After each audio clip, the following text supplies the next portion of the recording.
Yeah.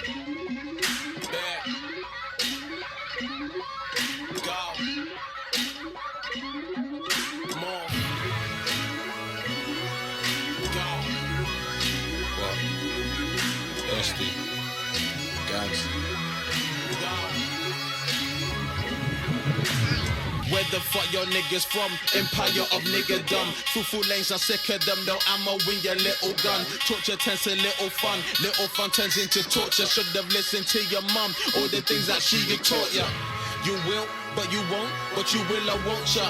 Gal bear activating, killing all the vultures. They say it's part of nature.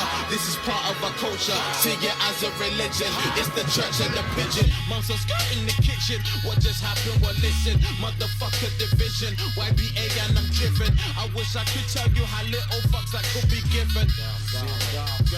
About you and all you other motherfuckers. Fuck your cousin and your brother. Power Rangers morphing. Motherfucker pick a color. Reminiscing with Fuego. Dreaming about the guala. Dreaming about the guala. We were dreaming about the guala. Gal bear, mighty morphin. Gal bear, mighty morphin. Gal bear, mighty morphin. Gal bear, morphin time. Mighty morphin. Gal bear, mighty morphin. Gal bear, mighty morphin. Gal bear, mighty morphin. Morphin time. They tried to infiltrate the art. Pants of fire, your fire ignited the spark. You should've listened to your mum, boy. Cause now you're in the corner, fucking sucking on your thumb, boy. Hold tight the young gun, nigga, that's mum's son. Hit him on the WhatsApp or call him if you want some. Bitches morphing time. Not the same thing when you're snorting lines with your rich friends sipping imported wine. Fuck that, we don't trust that. Suck that, come and suck dick or duck quick. You can trust this, you will love this from the rubbish. Yeah, bitch. Yeah, bitch. Mighty morphin forever, my gal bit is the toughest. But I'm still looking for something. But I don't know what I need. Take me to where it all began. Empty my lungs so I can breathe.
Alrighty guys, welcome on in. I just thought I would let you know whereabouts we are at for this virtually challenge versus A4P game here in the Season 1 qualifiers of the Digital Bunker Esports ANZ qualifiers. My name is Ride Hunter from Quals Studios, and we are here to bring you some great Dota 2 action, some great Oceania Dota 2 action. Thank you guys for choosing us over the MDL stream. Definitely the better choice, I'm sure. Going to get much more high quality Dota 2 action here. A4P are just waiting for their 5th to come into the lobby. They have a small amount of time before they're going to cop a penalty. Actually, their 5th player's just arrived, so we might be getting into the game sooner than we thought. But before we do, I will just give a quick shout out to our sponsors. Shout outs to the National Academy of Technology. Shout outs to Digital Bunker and Dotaroo as well. The National Academy of Technology, you can find out all about them at academyoftech.com.au. Digital Bunker, you can find them on Facebook at facebook.com/DB Esports, and then you can also find them on Twitter at DB Esports Dota 2. Yes, that is correct. I think I've got all those handles. But it looks as though we are just loading into the game now. Of course, if you if you don't know the schedule, if you don't know what else is going to be happening, let me tell you we're in for a treat. This is, of course, the last day of the Super Weekend we've had. So 6 best-of-3 series over 3 days. The next series is going to be starting on Tuesday, so there is a break tomorrow. And we have a break tomorrow for the Australian WESG qualifiers. And then Tuesday, Wednesday, Thursday, a gamer night before we hit Saturday night. There might be a second game on Saturday night. Watch this space. We're not sure whether or not, we're not sure, but we're not sure, I mean the tournament organisers are not sure, if there's going to be a 4th, 5th playoff, or they're just going to distribute the prize pool between 4th and 5th. So that's still yet to be decided. If they do decide to have that 4th, 5th playoff game, that would slot in on the Saturday night. So potentially 2 games on Saturday night, and then of course it is Grand Finals Sunday, starting from 3 PM AEST. We've got the lower bracket best of 3, and then followed by the finals after that. So a lot of hype dodo, a lot of best dodo, and I think we have a draft underway. We do. So I'm now going to throw it to 2 men that really need no introduction, yet I will give them an intro anyway. Sizzant and Praetorian are going to be taking you through this cast here in the Digital Bunker ANZ qualifiers. The Tidehunter smoked up, looking out for Flexen. Finds the 5-man Ravage. He's got everyone. On top of that, lay the static storm. They're all going to go down.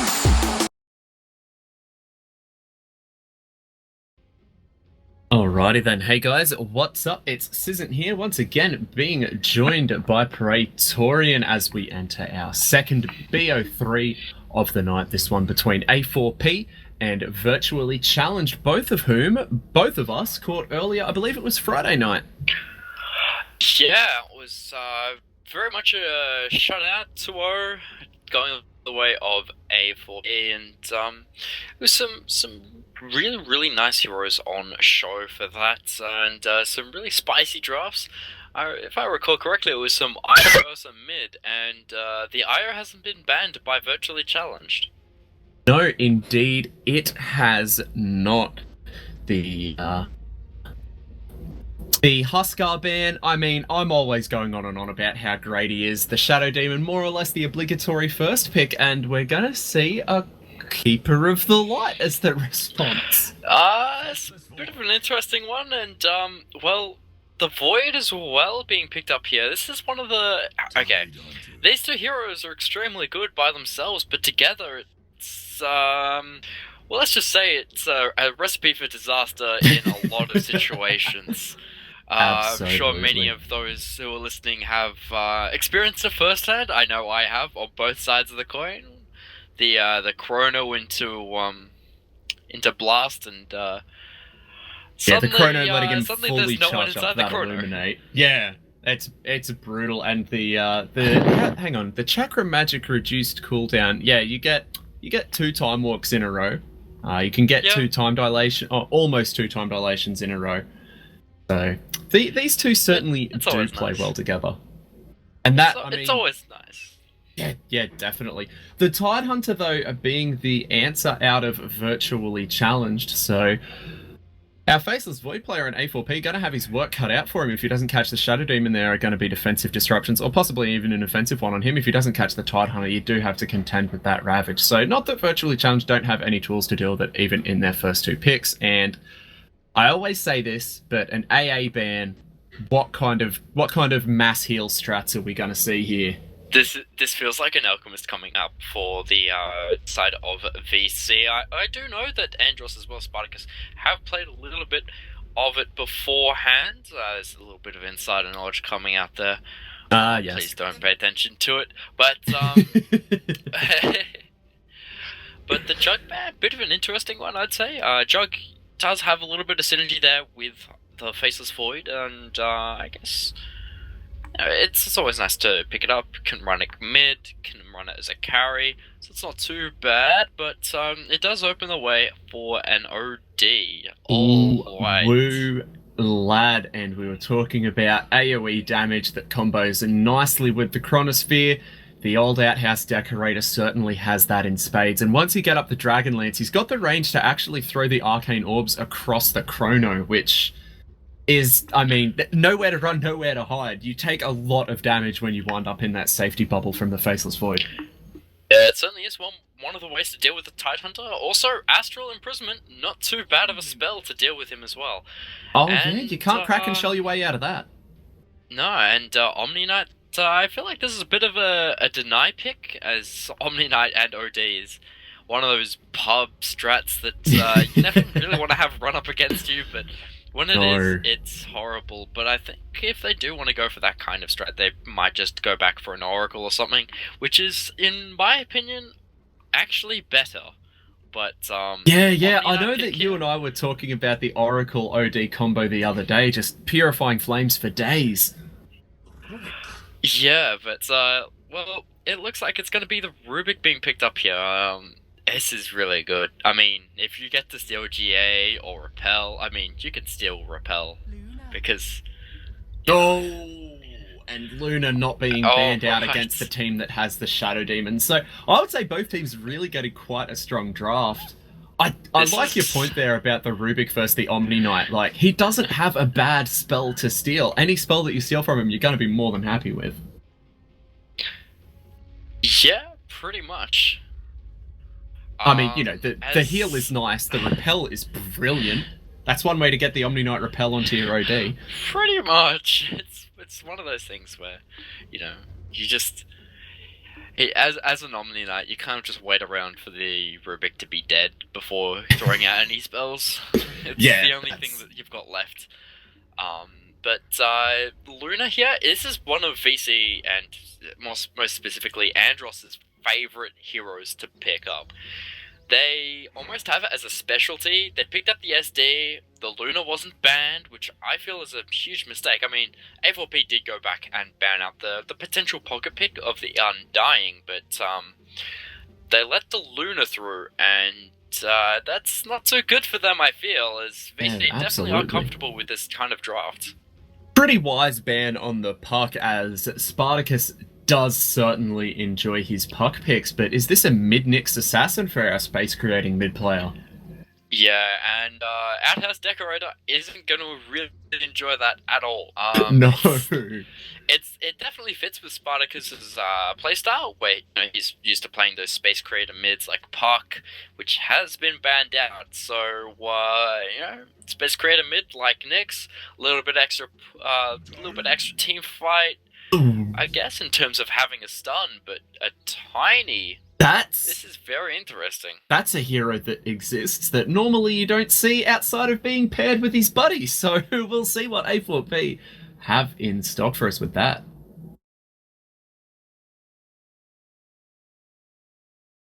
Alright, and so you were talking a little bit about the Nyx going up against the OD. I mean, despite Carapace is great against him, the Impale, lovely. If he tries to put himself in the Astral, you can line the stun up nicely. But I think, of course, the biggest red flag for an OD up against the Nyx is the mana burn. The more that you throw that Arcane Orb around, the more that the mana burn is just going to hurt you. Oh, yeah, for sure. I mean, just a casual BM yourself, your own team, resume then pause, will be coming up. But if you aren't too familiar with the way that this matchup goes, early on you kind of just end up with OD having absolutely no mana in the early game phase.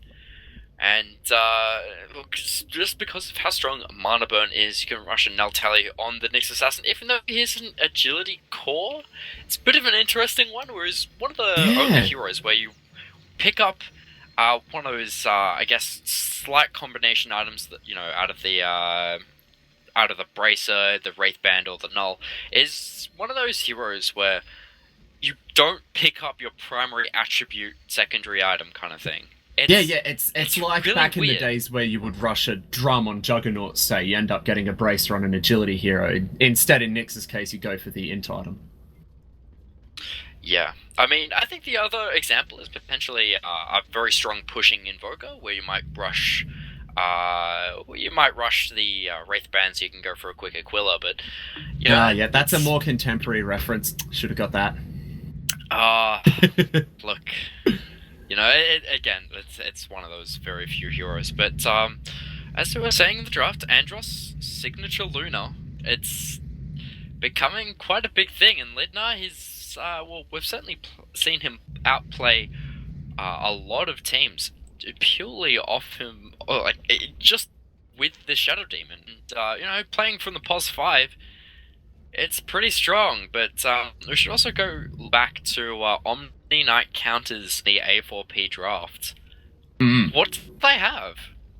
So, to my mind, as far as Omni Knight counters, right, a spell immune unit can still be the target of toss from Tiny. You can still have your spells stolen, and you can still be frozen in Chrono. But do they really have a good Diffusal Blade? I mean, I guess the Void, but on an offlane Void, do you want to go for a Diffusal first? Because generally you sort of see that Vlad's Blink Dagger build up. Sometimes, I mean, you could potentially go for one on the Tiny, and, honestly, the Tiny wouldn't be hurt too much by that, as Tiny obviously has a few agility problems. That's putting it lightly. I mean, he doesn't have armor, so agility items are nice. He doesn't have attack speed, so agility items are nice. A little bit of extra mana from Diffusal Blade, it's not too bad. Able to slow people down. And it's pretty nice to have overall, but I don't know if they're going to go for it. I think they will be going for that Vlad's into probably a Diffusal Blade. Right, and onto the Panzer Dragoon. Yeah, that does seem to be the way that they would want to go for CE, with a mid lane Tiny starting off with the 2 pull tangos. I guess that, so is A4P here just trying to answer the question of aggression? If they can get a quick Blink Dagger on their mid Tiny, then they can dictate where the fight starts. In theory, yeah. I mean, the whole idea of Tiny, I would believe in this draft, is to essentially run around, make some space, and cause a lot more havoc than the side of VC be used to. But looks like, yeah, Magisto are probably going to be taking that safe lane OD. I would certainly hope it goes safe lane OD, just because of the Nyx mid counter. Yeah, so I think that this is a good laning answer. And to me, the 5th pick Tiny does seem very strange, but so really, yeah, I can see that it makes sense just sort of running around and creating a lot of chaos. He does lane up very nicely against the Nyx, starting off with that 70 base damage with the Fairy Fire and 2 branches, so not going to do too badly there. Yeah, it's going to be one of those melee versus melee matchups that doesn't really work too well for either, except for whoever basically gets a PMS first, and, well, there's a PMS first up on the Nyx Assassin. Absolutely, so he's going to be able to trade alright. Yeah, so we'll have to... And theories, they're notoriously unsound things. DC's other lanes, we are going to have a tri-lane around Andros with Lidnar reprising his role on the Shadow Demon from the other night. We've got a nice ward here that A4P have dropped in, so they're going to see Blue Bombadillo scouting out, as they do just have Panzer Dragoon all on his own in that offlane, opting to just go for a stout shield, not a poor man's shield out of the gates, so he's got 8 tangos and 1 self. Faceless Void should do alright, even up against a tri-lane like this. Oh, for sure. I mean, it's one of those weird things where, it doesn't have a follow-up CC for the disruption. They've got, damage with the Lunar Blessing and the Lucent Beam, but burst damage up against Faceless Void without any kind of lockdown, as you see there. He just kind of walks it off, the ultimate form of swaggery.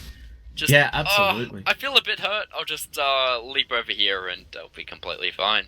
Yeah, hey guys, can we have a mulligan about the last 2 seconds? Not feeling great about it. So yeah, once he gets out of that disruption, all the Blue Bombadillo can do is throw the Purification on him, and then he just backtracks all that off, and we've got the old Manolith coming in on Blue Bombadillo. There's that backtrack. It's like the Purification never happened, save for all the missing mana from our Omni Knight AC trading. So we've got a bit of a 2-1-2 coming out from A4P. AC rotating around on the Coddle with that most obnoxious of level 1 spells in the Mana Leak. And we've got a fair amount of aggression coming out. Oh, here we go. Leadnar getting leaked up. Got no more mana for the Disruption. He is not going to stun himself as Blue Bombadillo. Nicely positioning himself a little bit aggressively there. And of course, the fact that they've split their lanes up like this means that VC's Tidehunter is only going up against 2 heroes in the offlane. Now, the OD can still deal a fair amount of damage to him with the Astral, but Tide should still be able to sap a lot of XP out of his offlane here. Yeah, interesting, already just noting it, that Magisto has gone for that early point into Arcane Orb. It doesn't really get seen too much, but here, I can really see how it works. As, you can probably crack and shell. Down bottom, Panther Dragoon trading with Blue Bombadillo. Actually catches a Lucent Beam. Is going to still have that Time Walk ready. And Blue Bombadillo ticking down below 50 HP. Moves in, eats a Tango. Andros going to be mana leaked up. Just going to hold position, be healed. All comes out just in the wash. It's fine. It'll come off. He still has his salve. He's only halfway through his tangos. He's got that Orb of Venom, so they are doing a fair amount of harassment Leadnar with those Shadow Waves, and Blue Bombadillo taking the shortcut back to base, suiciding to the neutral there. So, sometimes you just gotta kill yourself. It's a pretty sad fact of Dota. Sometimes you just gotta kill yourself. It all gets too much, being a melee support. And we do see Magistu on our Outworld Devourer ending up going for that second point in Astral, and this really does seem to be the flavour of the month that you were sort of alluding to before our scuffle broke out bottom, maxing out the Astral and the Essence Aura first of all.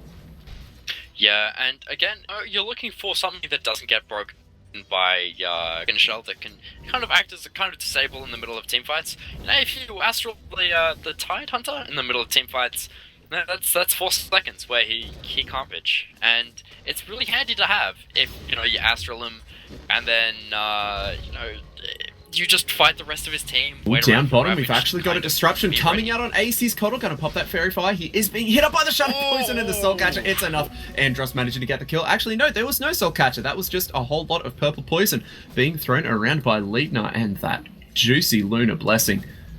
Very, very nice for VC there. Their safe lane carry Luna getting the first blood. And now, the fact that their mid is a Nyx, they are sort of running a single core lineup here. How much exactly is on Andros' shoulders in terms of being a single core? The whole game and some. I mean, my mother on the Tide isn't exactly going to be ragging anyone in the middle of these teamfights, although the Ravage into Anchor Smash is a very, very strong combination. But as you can see, him being astraled up, it's pretty strong. And, if in the middle of a teamfight, Andros that isn't all of a sudden repelled for, maybe a couple of moments, and he gets brought into an astral, that's not going to be handy for the side of VC. Yeah, true. Luna's, of course, pretty meager attack range of 330. We've got a Band of Elvenskin coming out after the Achilles, so presumably going to see a Dragonlance. Still, she does struggle with that a little bit. And you mentioned the impact that Ravage Anchor Smash is going to have in these fights, with CE on the Tiny. Tiny being a hero that deals so much damage, but all of its base damage, the Anchor Smash is really going to be reducing his right clicks in the team fight. Is he just going to be pretty much for initiation and, like you said, creating a lot of chaos early on? Yeah, pretty much. I mean, we should also point to this Rubik, and this is a really good pick here. I mean, the side of VC, they did pick up the Tidehunter very early on, and Tidehunter is just one of those heroes, that it's very, very easy to counter just by picking up a Rubik or even a Silencer, and you can get those clutch lifts off. The Telekinesis doesn't actually deal any damage directly until you drop him, of course. So you can almost perfectly hold him during or after a Ravage, if you, of course, time it right. Yeah, absolutely. The fact that Telekinesis, I believe that Telekinesis and Fadebolt have 0 cast time, and his stolen spells are 0.1 cast time, or have I got that asked about? It's pretty much instant on on everything that Rubik And, will steal. we've actually got a As Vendetta being Spartacus deployed in the salty. middle lane, runs right under a sentry ward. feels- Got to turn around, hit CE, gets feels repelled bad. up. Stun is going to connect as well, and Spartacus going to scuttle on out on those tabby legs. A little bit unfortunate for him that sentry was deployed there by the Valley on our Keeper of the Light, AC. Non-competitive name tag there. Ooh, doesn't have Spike Carapace just yet. Will actually Spike Carapace back to toss CE, damage bit on the of CE. trouble. Blue Bombadillo getting leaked up, gonna have to repel himself. No additional chase there. So I think This- we have seen the Coddle versus Omninat matchup beforehand. I do remember it being mostly about who can kind of burn the most amount of mana off of each other first, and that's never going to be a winning battle when there's a Coddle on one side. Oh, absolutely. The fact that Coddle tips the scales in both directions, draining mana from the bad guys and giving mana to his buddies, does make it very hard to keep up, no matter how good of a spell mana burn is. So, being lined up against the Tiny, he's just left the mana burn at level 1 for the moment. And we're seeing Magisto on this OD do a fairly even skill build, 2, 2, and 2 at level 6. So, taking the OD build in a slightly new direction for this game. We'll see how it works out for him. As got a little bit of a wrap around. Actually stopped off for an Aquila, as CA looks like he's just gonna not really. I don't know if he's dodged that gank or not, or if he's just well timed. Pretty But sure he's that... got a haste rune and is running bottom lane. Oh dear. I'm pretty sure that Spartacus did get revealed by that Sentry CE moving in. Time dilation comes out. Sated Toucan as well. And there's the toss combo. CE gets A4P on the board. Down goes the Shadow Demon. Taking the gank somewhat. Andros hiding off to the side. Nearly level 6 on our Luna. And Spartacus, seeing the movement that's made down bottom, has rotated up top. He's got a fair amount of mana in the tank. Got to get the stun out onto Magister. Gets lifted up in the air though. We got the Anchor Smash by Why Bother. Doesn't get stunned by the drop, but no Ravage just yet. So Why Bother unable to lock that. He barely has enough OD mana to... actually, no, he doesn't have enough mana to cast a Ravage if he has the levels. And Bottom get lane, though. bursted. Panzer Dragoon going down to a Purification. Lucent Beam. Andros being the beneficiary of both kills over on VC. As we hit the 9-minute mark, we can see Andros leading that net worth graph by about 400 odd gold, which he's got to be pretty happy with at this stage. Yeah, for sure. But most importantly, Faceless Void didn't use Chronos, so he does have it up and ready if someone on A4, say, I don't know, a Carrier D wants to make his way and start contesting Andros and his farm. Or perhaps a Keeper of the Light with 2 levels in Illuminate, if you could imagine such a thing. So, DC do have to play a little bit careful. Oh, Blue Bombadilla, he does get the D ward as that Sentry had 4 seconds left in its life. Will repel himself up. Ooh, nice. Ace dropping down the Sentry, immediately devouring. It's the M minus coming out for Magisto as well. Oh dear, that is... Midas on safe lane OD. I like it. I'm gonna go down on record as saying that I like that as a way of... Because he wants to max all of his spells out. He wants to sort of get those early levels, and the gold certainly doesn't hurt either. Yeah, it really doesn't, and I really like the fact that he hasn't gone for any points into his ulti just yet. Probably happy to wait around a little bit before he really needs to fight. Probably going to put a point into it next level, but he's got a Midas, so getting those levels not really an issue anymore. Yeah, I've been seeing with the old Astral and Essence Aura build that we were talking about, I've been seeing a lot of ODs just go 0, 4, and 4 by level 8 and completely neglect that Sanity's Eclipse. I think the rationale being that they don't want to level it until they got a few into the old Arcane Orb. Because Magisto's gotten 3 levels in it, yeah, I think we might see a bit of an earlier Sanity's Eclipse, as you said, whether he gets it next level or maybe 10 and 11. So we should have a hammer to drop, and especially with a Void on the team, I feel like you want to get that Sanity's Eclipse online sooner rather than later. Yeah, that's right, and Shadowblade is going to be the first mobility item picked up for CE. Probably going to see the reveal of that on bottom lane with the Chrono as well. There are and TN showing up on Rubik, he's managed to find level 6. Oh, Panzer Dragoon getting bursted, but OS Frog, it's like that Lucent Beam never even happened. And indeed, you called it. We've got We've got CE coming down. He's got that stylish new Shadow Blade that he wants to show off. Oh, yeah, he actually used it before, moving under that Observer Ward that has been planted on top of a sentry. Andros going to bear the brunt. There's the attack, the toss into the Avalanche, or rather the other way around. Down goes Andros, and we have a Chrono onto Leadner. There's the Shadow Poison coming out. A big stun coming through, hitting on Panzer Dragoon. Leadner lifted up, thrown back, going to disrupt himself. Panzer Dragoon time walking off a little bit of damage, and CE with a toss onto Leadner. He's got 3 stacks of his own poison on top of him as Spartacus is looking for a kill. Vendetta up, moving into Panzer Dragoon, who's managed to TP out on Bugger all HP as CE still Shadow Blade up again. We've got a stolen repel. Here it is. TN is the carriers. There we go. Blue Bombadilla getting tossed up in the air by Repel Tiny. That purification not going to do all that much. Coddle ends up going down in the back lines as CE demands satisfaction. Moving forward is going to calm his farm just a little bit. The Ravage flying out. All this just for a little old Tiny. He's going down, but the Impale from the Nyx goes wide despite Carapace is deployed. Lucent Beam will be enough to nail him though. So 4-2 is the score now. Yeah. As I mean, the fight recap didn't really catch. Shadow asking for a bit more faster game, but it's getting there. Yeah. This one's a slow burner. You know, it's like preheating an oven. Like, yeah, at the start, yeah, you can put your hand inside it, but by the end of it, this is going to be enough to. I don't really know where this analogy was going. Help me out here, man. So, Andros, I mean, now that we're starting to get these levels in Moonglaive, and now that our Shadow Demon is getting close to level 6, presumably going to see some more levels into Disruption once he's maxed out the poison. So once we get some levels into Disruption and max Glaive, we're going to see a whole bunch of Lunas pushing in a whole bunch. Invis on Invis manages to get the attack, the stun, and the toss. Down he goes. Not even a chance to pop the spike, nor the Vendetta. Spartacus just getting caught out with his pants down CE. Seizing the DM right there. Yeah. Getting a little rock hard from that one, you know?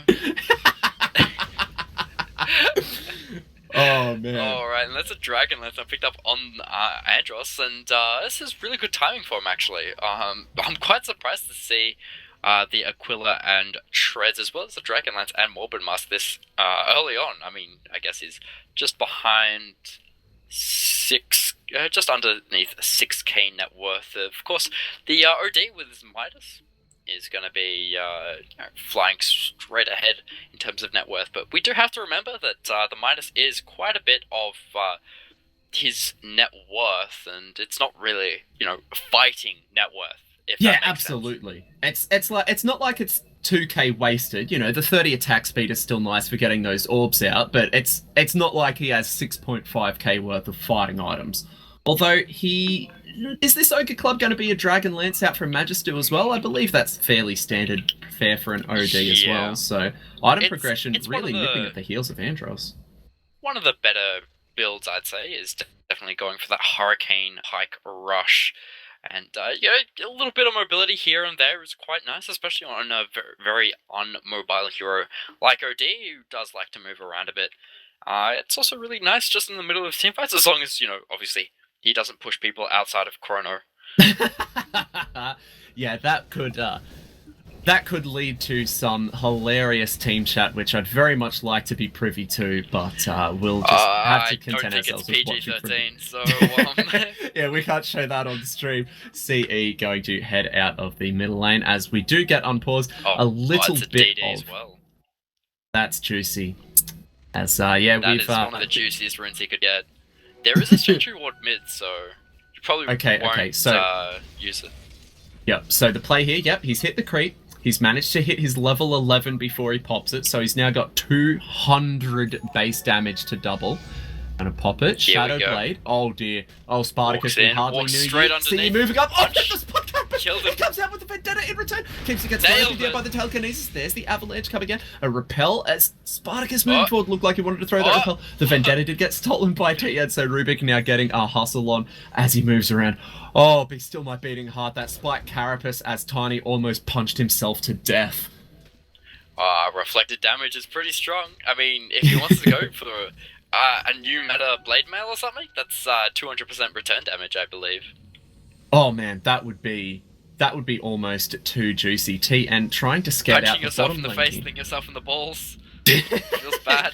Yeah, punching the enemy with one fist, but then somehow both of your fists hit your own face. That feels bad, man. So Keemstar, he's maxed out the old mana burn here, so he doesn't quite have that stun duration from the Spike Carapace, but he's going to be able to deal a world of hurt to Magisto once this OD starts getting involved in team fights a bit.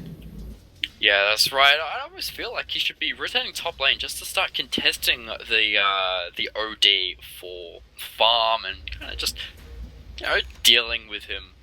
It seems like Magisto's really been left to his own devices. Is that too much of a problem, or can VC handle it with the amount of push that they have? Oh, as I say that, well, it's a 7.5K why worth of problem, there's the Chrono being comboed with Magisto, happily just tossing those arcane orbs from the side.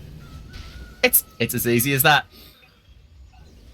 Yeah, you can't crack and shell off of a Chrono. So yeah, absolutely. Andros though, good. Making his move on the bottom lane. There've been a bunch of A4P heroes revealed in top, so the trade is going to be the Dire off lane for the Radiant off lane. Or, CA is on the hunt. Moving like through the side shots. Just probably waiting around for his Shadow Blade to come off cooldown. So we do have a sentry ward that's been dropped by VC a little bit further down in the lane, so it's going to be a bit of a tricky proposition.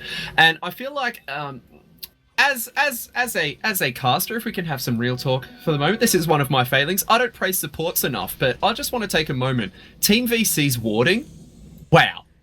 Like, they've got some great sentry coverage across their lanes. They've lost the Radiant off lane, or the least consequential tower in the game.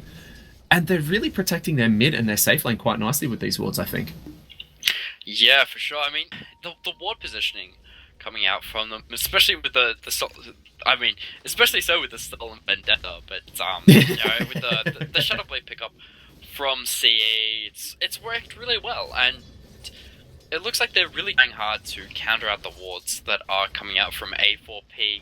I mean, A4P has dropped now a ward deep inside the Radiant jungle. Not going to be scanning out too much unless they take down this tier 1 tower on the bottom lane. But it looks like CE is definitely going to be putting that blink on forward his from Spartacus, to-do revealing list. that blink dagger, getting a stun and a mana burn onto Magisto as the Lucent Beam comes through. Gush going to be actually dodged by the Astral Imprisonment. We've got a Disruption coming out and a Ravage down. It's Panzer Dragoon as well. The Total Blast, it's not enough Panzer Dragoon. Time walking off that Lucent Beam damage, but he is still perched up. And hey, Spartacus is right there with the Vendetta moving forward. He's been mana linked up. He blinks forwards, gets out the stun. It's not enough. The raindrops are still there. He's getting blinding lighted back. He's still got a mana burn, but he can't find the vision for it.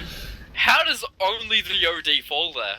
OS Frog Panzer Dragoon, well, you said it, just walks it off, and does end up going for that quick Vlad, so they're not really too worried about the Omni Knight at this stage of the game. We should be... Ooh, here we go, see. Spartacus getting through. Oh, nice two-man stun by TN with the stolen impale and the avalanche toss from CE. Just steals so much. Lead now showing up with that Shadow Poison, though, going to be enough to dissuade these two A4P heroes away from the Hunter, who is quite tanky at this stage in the game. Has got his mech completed in base.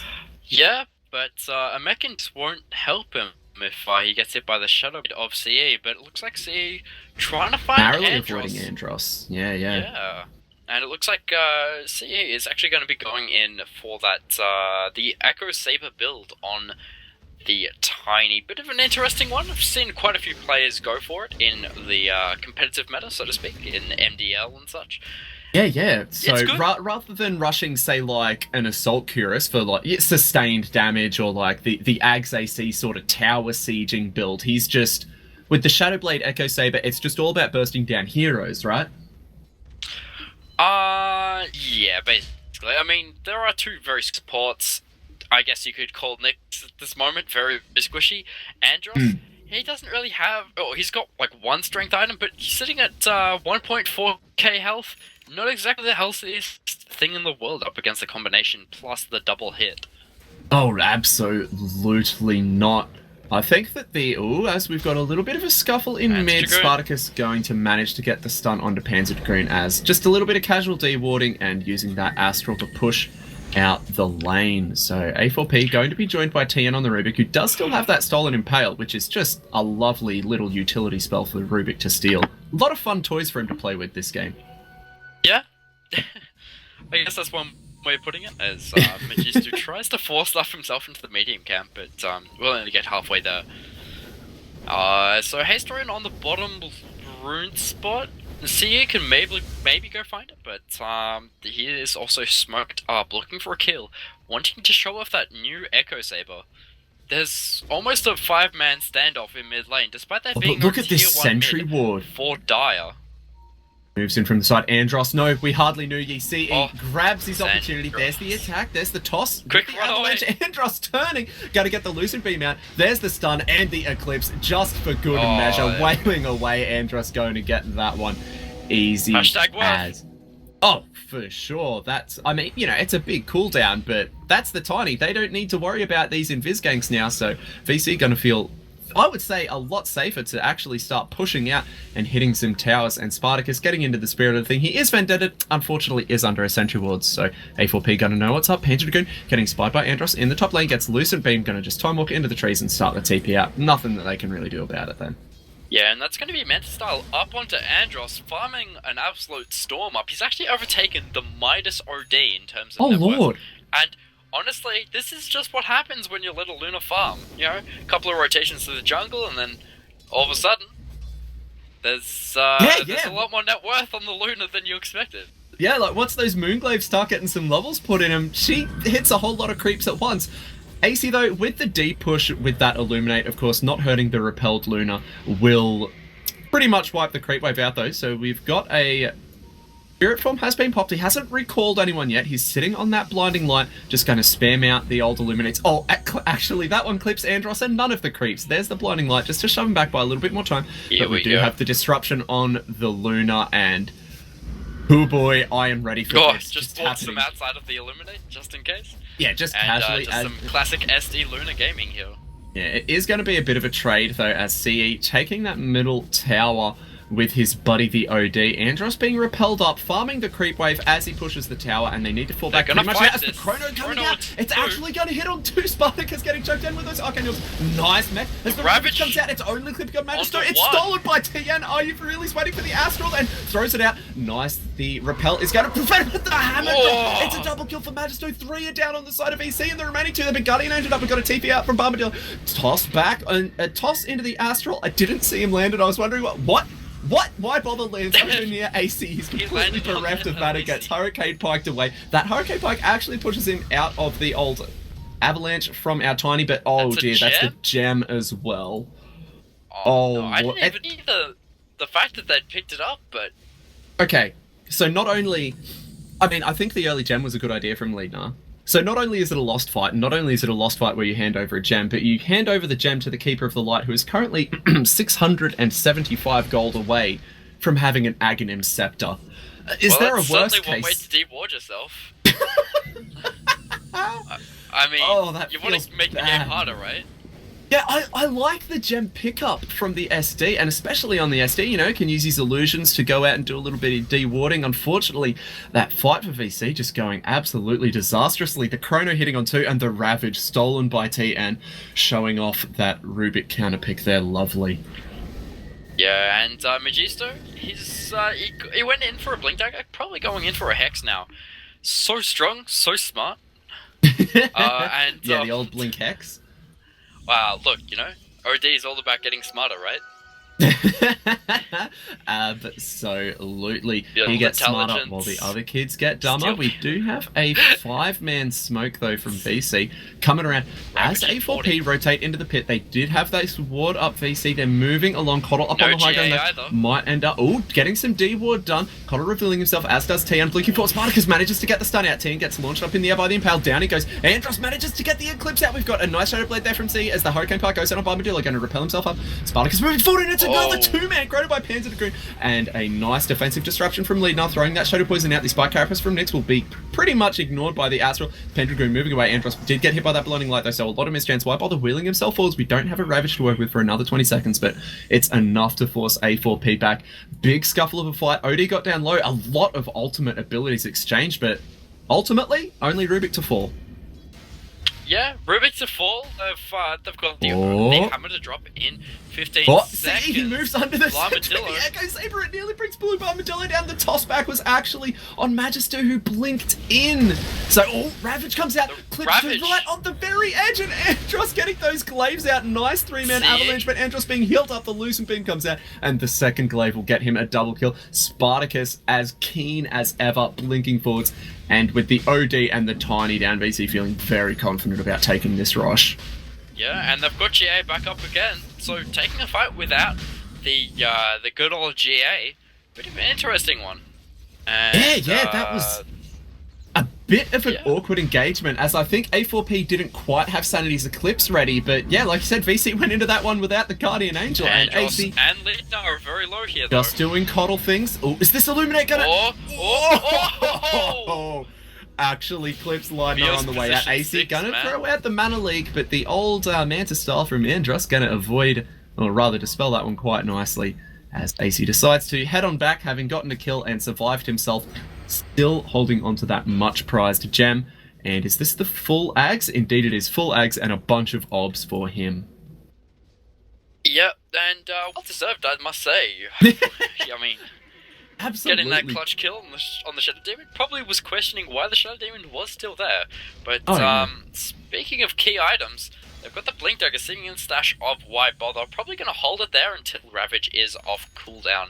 And also the Hurricane Pike now picked up for Luna. I like the Hurricane Pike on the Luna, you know, and not only just for, obviously, all of the good Force stuff plus the good Dragonlance things, but if you can force the front liner back amongst their bodies, it can let you get a lot of better bounces off from the glaive. So I really do love this item on her, almost as much as I do on OD. Especially handy for keeping heroes like CE on the Tiny away from you, away from your supports, kind of saying, "Oi, shove off," and also getting rid of the chance to get those very, very annoying craggy exterior procs. Yeah, absolutely. It's just a quick get out of my face button. Is blinking forward. We've got a Chrono actually on 3 for Pans of Groon. Are you for real? Arcane Orbs coming in on Spartacus. Manages to get that Vendetta out. It is a Radiant Sentry that's been dropped down. There's that GA coming out as the Illuminate flies through the Lucent Beam. And a toss back from Tiny, trying to get his buddy OD out of danger, as good grief. They have AC Ravage available. playing with fire, is able to self-heal from those Illuminates, though. It's still daytime for about another 20-odd seconds. But there is a sentry. Oh, nice spike. Carapace onto AC. Panzer moving forward. Blue Armadillo ends up going down. Majistu blinking down from the cliff, wailing away onto Spartacus. Gets hit by the Lucent Beam, though the hammer goes down. Double kill. Ravage. The Ravage comes out. Clipping on 2, but Andros, he uses the Hurricane Pike. It's not enough. Down goes the Aegis. And why bother is running away from the entire team as OD on very low HP, but he's up on the cliff, and it looks like they're changing targets over to Andros now. The Purification coming out onto Panzer Dragoon. The Mana Leak has been deployed on him, and nice toss up is going to net CE the kill, and it is the Lucent Beam that's pinched by T. And so A4P swinging that fight beautifully back in their favour. And not only did they win the fight, but they won the fight with a Ravage expended. So another 2 minutes where Why Bother can't really, you know, do that thing. It's going to be very really hard to hold defend these at all. counts. The GA is also down, so I mean, we talk about these key spells. I mean, the hammer was dropped, and so was the Chronosphere earlier on in the fight, but they both netted kills and helped win the fight for A4P. Probably not going to go high ground here. They do have a tier 2 tower on top lane to go to. We'll drop a few extra little wards on the way. I do like through. this warding. And potentially also scout coming out. Yeah, if AC moves I really do like the warding coming out a from both little bit teams. further to the side, he might get it. But no, looks like we might start seeing a slow siege. Luna will be back up by the time they reach the high ground, I should imagine, as the Spike Carapace just frustrating AC a little bit. Oh, go on, AC. Walk north. Get that ward. No, you can't see it. It's nighttime. It's nighttime. During daytime. Yep. Oh, there we go. Now he sees Okay. it. Oh, is he going to get it? 4 seconds. Nailed it. Okay. Just in Ace. time. You got to get that value. AC wisely taking our advice there, so always good to see. And we see this Coddle Axe gem results in A4P having tons of vision, really doubling, nay, tripling down on this vision line between the top and middle lane. The stack that Luna had built up. Oh dear, they Don't really have a hero that's ideal for taking the stack though, CE, having opted not to go for the Ags, although as I say that, the full Ags is flying in on the courier. I knew that he had the point booster, but good grief, CE's net worth, it just never stops. So, well, that's one way to take the Ancient stack. Yeah, generally you want a hero with Cleave to be able to take the Ancients, but with the Aghanim Scepter, that's a little bit better than just Cleave, you know? Yeah, for sure. Adds damage as well, all the good things. And the buildings will be very much menaced over on the side of VC now. So, they do have all of their ultimates ready to go again, and we've talked a little bit about the expenditure of cooldowns for objectives. So, we've got the Eclipse, the Guardian Angel, and the Ravage over on VC. We've got the Sanity's Eclipse and the Chronosphere over on the side of A4P. Which team is really more constrained by playing around their timings? Well, I guess it kind of depends on the itemization. I mean, teams, they're on very similar timing in terms of cooldowns, but with the point booster being picked up on Pan's Dragoon, looks like the side of A4P going to be tightening a little bit up in terms of their timings for fights. What is the Axe cooldown? 60? It is. It's 60. Oh, good grief, it nearly halves it. Yeah, it basically halves it. It's a little bit longer as well.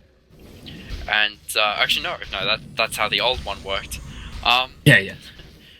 But, still, it's really, really handy to have. I mean, OD, he can still fight without his, without the, big ulti to come from him, but, it just makes it a little bit easier to finish off heroes, you know, in the middle of doesn't team it fights. just? We've got a 5-man smoke coming out from VC, but it pops on the other side of the trees. Well. They throw out the dust. AC is going to know what's up here. Starts channeling the old Illuminate as they get revealed by this Ward lead. Now, trying to do White Bother has been mana leaked up, going to get bumped back by that Blinding Light and blink out. Samara. Oh, Chrono comes out, actually hits on 3 Pants of Dragoon. Avalanche coming in from the top, as well as all of those Arcane Orbs from Magister. Omni Knight got to go down before he can press a button, and the Illuminate hits enough to finish off Spartacus. Neither of them have buyback. Spartacus in the ground for nearly a minute. Omni Knight for about half a minute. And surely this is a tier 3 about to get savaged by a tiny coddle. The day has only just started. They have nothing but Illuminate to spam out to keep their creep wave alive. The day has just begun. Oh, Pentagram very aggressively as we've got a Hurricane Pike from Magister. Nice defensive disruption coming through from Leadnar. So those creeps are trying to keep them at bay a little bit, and Coddle keeping their wave very healthy indeed. The Shadow Poison though and the 4 Lunar Illusions are going to be enough with those glaives to push them back. CE throwing the Thief Group up to the high ground. That's a nice way to remove the miss chances. We've got the Demonic Purge coming out on a CE Pentagram, blinking forward, Purification onto lead. Now gonna undo that damage. White Bother blinking forward gets a 2-man Ravage, but the Anchor Smash is what is stolen by T and gets the Gush out. White Bother getting chunked down by those Arcane Orbs. Pentagram moving around the fight. Andros is down on the low ground, and CE actually gets a double kill. Are you for real? Andros should drop as well as the stun coming out from Spartacus. He pops out, his Spike Carapace. Is it going to be enough to dissuade the Pentagram? Comes up, throws out that Time Dilation, and the Hammer Drop is enough for Magister to manage to get a lead. Now Spartacus though being invisible, falling back into the fountain, gets bumped back by the Blinding Light. They just don't have quite enough damage. Another Astral, will it be enough? No, he's still healing up from the fountain. He's at about 500 HP, but the Avalanche and the Illuminate and the etc turns out to be more than enough. And the cheeky 4-staff coming out from TN. Oh man, that is one way to disrespect your opponents, is to throw your own allies into the fountain for shits and giggles. Man. Dick move, and Bands of Dragoon and AC playing bodyguard for that fountain. We've got the Repel up on TN. Repel. Yeah. Buyback from CE and AC up now. Using that recall rather. And we do have a Dagon up on CE, so we were talking about burst damage, and if he didn't have it in spades before, well, boy howdy, he sure does now. Just gotta casually walk up and beat the shit out of this tier 3 tower. Easy as. Yeah. Oh my goodness, look at him chunk it. And having no Ravage, just tiny things. Having no Eclipse. Wait. Yeah, Rubik just stole Eclipse as the Chrono comes out. CE wailing on lead now from the side. Blue Barbadillo was on the side of that one as well as TN moving forward. Andros gets hit by the Avalanche after the Lucid Beam. Eclipse coming Oh, out here from we go. T, and he's going deep for it. Wants to get wide bother. Got the Guardian Angel and the Purification as well, and T, and just doing a bit of a victory lap around the racks. Spartacus, he pops a Spike Carapace, but it is not nearly enough. Magister getting that one a smoke as Panzer Dragoon goes into the fountain. Once again, going to time walk a lot of that damage off and just keep the Radiant here as well and truly penned inside, as it looks like the second lane of racks should have probably fallen by now, but CE and Magister really playing with their food. There's the Hex onto Andros. They don't quite have enough to get the kill. Wide Bother going to sacrifice himself as a more fuel for the fire. Magister with 36 stolen. I heard? Yeah, CE's gotten a level 1 Dagon. Oh my gosh. I know that sound too, every single time. But the way that C as well as Panzer Dragoon oh yeah, there's the old toss back on the show. Oh, nice chrono, but Andros had the Eclipse coming out. Managing to bring down the Faceless Void, and that's actually a dieback on our Tiny. So A4P gonna have to pump the brakes just a bit, but Magister, nope, he doesn't have an off button. Blinking forwards, gets a Hex out, gets the kill before he gets started in the air. Andros popping that BKB. We're going to see OD jump into his panic room as we've got the buyback from Blue Bombadilla. Showing up Spike Carapace from Keemstar. Actually, Spike Carapace, the astral damage to stun him into a Purification. What a play. So smart. So smart. Spartacus, take a bow. PogChamp's all up in this. Oh yeah, that is if that isn't PogChamp material, I don't know what is. However, the black cloud to which that is the silver lining is the 5 range creeps and the siege creep moving in on the top lane on the side of A4P, not to mention the 30k deficit at now the 36.5 minute mark. Starting to climb back up, but it's a very steep hill to climb. Yeah, I mean, Luna, perfectly capable of dealing with the Megas, potentially the Megas, but the Super's on 2 lanes, not too bad, but it's the rest of the heroes on the side of VC that, you know, it's just so hard to deal with the, those. Yeah, absolutely. With Spartacus having completed his Ags, he's definitely able to defend a lot better now against heroes, but yeah, once these, if this last lane of Rax goes down and these Megas start showing up, like you said, I don't think that anyone apart from, really the Luna is really, or I guess the Tidehunter, he can stall them out with the old Anchor Smash, and it looks like Leadnar's gem is back over on the side of VC. Wait, who's gem? Oh, Leadnar bought 2 gems. He's still got the one over on the Coddle, and he bought a new one for his buddy. Why bother? Yeah, I mean, you kind of do need to quickly make sure that your entire base isn't warded up. Yeah, and not probably going to be much base left as CE repelled up, moving forward, wails away on that tower with about 4 hits, gets it down to half HP. Down goes the creep wave, going to heal up any residual damage. Oh no, sorry, the Illuminate, not healing, just wiping the creep wave. If this was LOL, I reckon the side of A4P would be penalised. Oh! For not ending quick enough. Absolutely. For bad mannering. I understand that there's a, am I using the right word, a tribunal where teams get punished? Is that how it works? As we've got the Purge coming out on CE, but a big blink fall by Panzer Dragoon, catching 2 in the Chrono. Andros just, oh, Andros, no, he walked into it! Not like this, Spartacus firing in the middle. We got a big old Magister coming out, locking down CE as the Guardian Angel comes through. Magister being stunned up in the air from Spartacus. Down low, going to pop himself into the Astral. Tiny is still in the dirt for 70 seconds. Panzer Dragoon time walking down, and what? Oh, that was a blink out of the Astral. The old Spike Carapace not being enough to lock him down. Andros with the BKB and the Repel, doubly spell immune, going to be chasing down as Spartacus doesn't want to give up Magister. He's got another blink. Is he going to... No, he opted not to use the blink there, so going to Astral himself. We've got a Blinding Light coming out from AC as well as a Mana Leak onto Spartacus. The old Spike Carapace stun is going to hold him in place as we've got a 4-star forward. Spartacus burrowing in the middle of the lane. We do still have that gem on the Keeper of the Light, so there's a Hex and he can't move. Can't really do anything here. Going to get lifted up. I don't know how that works. I don't know how you lift up a burrow, but there we have it. Down he goes. I mean, really, especially in real life terms, you lift up burrows by, placing some heavy explosives there. But all it takes is a Rubik picking you up using his magical stick, and apparently that's good enough for Dota. Yeah, absolutely. It's like the old Pokemon logic of where you've got the little Diglett following behind you as another blink forward and another 2-man Chrono by Panzer Dragoon. Someone stop this man. We've got a nice disruption. Didn't quite catch the Shadow Demon in that. Big old soul catcher on him. Going to time walk off preemptively. Get some mana back from his mate, the Keeper of the Light. The tier 3 tower is down. We do still have an Eclipse to work with. Of course, no Ravage for 70 seconds and no Guardian Angel for even longer than that. No Nyx on the field. It's still nighttime though. It sure is. We've got another purge coming out on CE. Nice Manta and a repel onto Andros after... Oh, dear, BKB, though. Pop by the OD. Blinking forward. Down goes lead. Now, why bother is summarily murdered. Andros pops his own BKB, and the Eclipse is doing some very respectable damage, but it's not enough. The Hammer's drop. Rubik wanders away on so little HP. Magistu going to use the Astral on himself.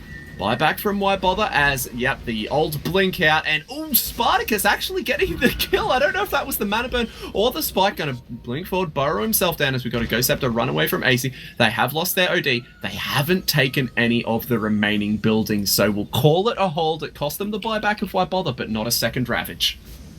Yeah, and they still have the buyback on the Luna as well, so...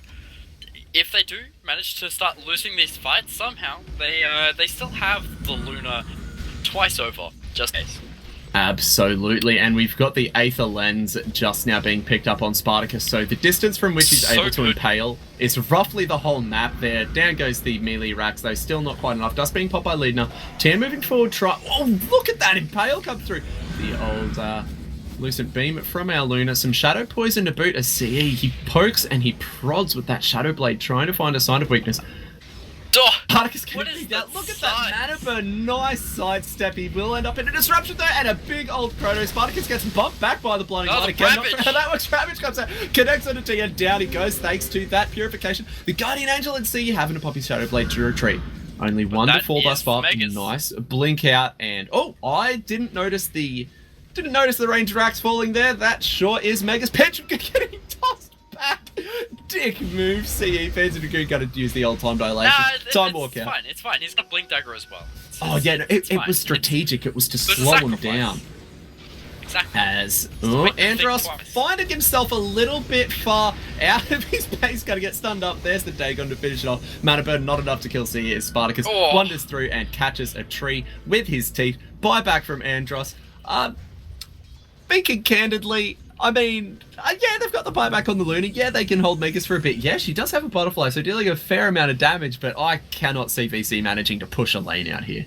Well, if you look at the XP and gold graphs, they'll kind of tell you the story. I mean, it's 42 minutes in the game. Not too bad, but, you know. Yeah, and yet another two-man Chrono from Panzer Goon. A Hex onto Andros, just for good measure. Leading up, turning around with the disruption, and Andros will get out once again. Scot-free. Magistu, though, casual bonus 670 damage to those illusions, so OD being very proficient at dealing with those, and we got some Mega Creeps muscling on in, as we do have a level 4 Dagon being picked up by CE here, and 3 heroes from A4P. To zap people, you know? Sometimes it's all about just zapping people.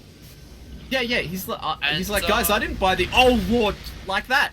Magistu once up with the kill on Leadner, but Zap he did get got. We've got the old BKB being popped, as well as the repel, and a 4-star out of Spartacus makes himself known. TM blinking forward manages to steal that repel, and the BKB gunning be popped by Magistu. Nice Ghost Step. Oh my god! The damage, it's a triple. Hammer equals drop. Oh, Spartacus stunning CE as he gets stunned himself. Ultra kill. Give him the rampage. Give him the rampage. Andros, he's thrown out the Eclipse, but the Chrono is got Magistu as well. Down goes the Ancient. No rampage for Magistu, and A4P take game 1 in, dare I say it, a very convincing fashion. Oh, that was landslide. I think it was partly due to the draft, but we'll see if maybe that is changed coming into game 2. Yeah, I did like the draft from VC. I felt like it was a very interesting draft that definitely had some potential. Maybe some of the moving pieces just didn't quite come together. So we'll see what game 2 holds in store. Before that, though, we are going to throw it over to production. Don't go anywhere, guys. We'll be right back.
My first impression when I walked into the National Academy of Technology was the amazing view from the top floor that made me think maybe I was in the wrong place at first. Convenient, considering it's right next to the station. It's generally quite quiet, so it's a good environment to study in. The staff that I met were really great and put me at ease, and then it was comfortable, yeah. I'd already established that I wanted to come here through a friend who was talking about basically the quality of the studies that were here and the things that I could benefit from it, and it was just a really cool vibe. The people here were really down to earth, and it's easy to see them as colleagues more so than you do teachers, which is something that I really like. First thing I noticed was pretty quiet. The games, the Street Fighter, the arcade games were pretty cool to see around when you first walk in. The skills I was most looking to pick up here was actually about app design, because I've got notepads filled with different ideas. I think for me the biggest thing is I've always been design focused, so it's trying to find the skeleton to go with, what you see, instead of being the one that fixes things, be the one that can actually create as well. I'm actually a games designer by trade. I came here with the intention of learning how to do web design, basically create websites for my future game projects. The thing that attracted me to the academy here was the idea that I could actually create the websites and apps that I had in my head, rather than just imagine cool things that could exist and then hope that someone else would do them.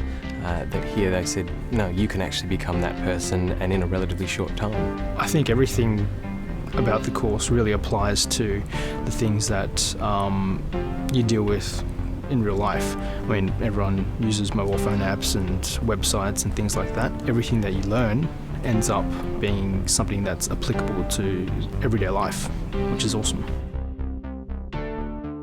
I found Ishbel really helpful. He's helped me get back on track and feel supported.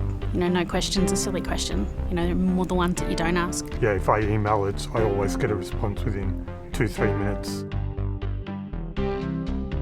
There's definitely heaps of potential for you to do whatever you want, I mean, the skills to create a website is one thing, but creativity side of things is up to you. Like sometimes people are fearful of what they don't know or understand, and once you get past that barrier, it's the sort of learning environment and course where it's about learning. No silly questions. You're no longer fearful. You look at the whole instead of step by step. It's not only the fact is the course actually really good and it teaches me the things that I needed to be taught, but it's a really friendly vibe. So not only do I come here and a learning thing, but I'm also learning things, but I'm also getting friends as a result as well, and lifelong contacts. I don't think I'd have to try too hard to convince anyone to study here if they've got an idea of something they think that should be out in the world, something that should exist on the internet or a piece of technology. I would find out what that is, and then I would help them see how they could actually be the creator of that idea rather than just the dreamer of it and think that they'll have to wait till someone else does it. That they could bring that into reality is the thing that I think would really draw people here. Hey, my name's Heidi and I'm travelling in from Junction Village. My name is Tyson and I am coming from Windsor in South Melbourne.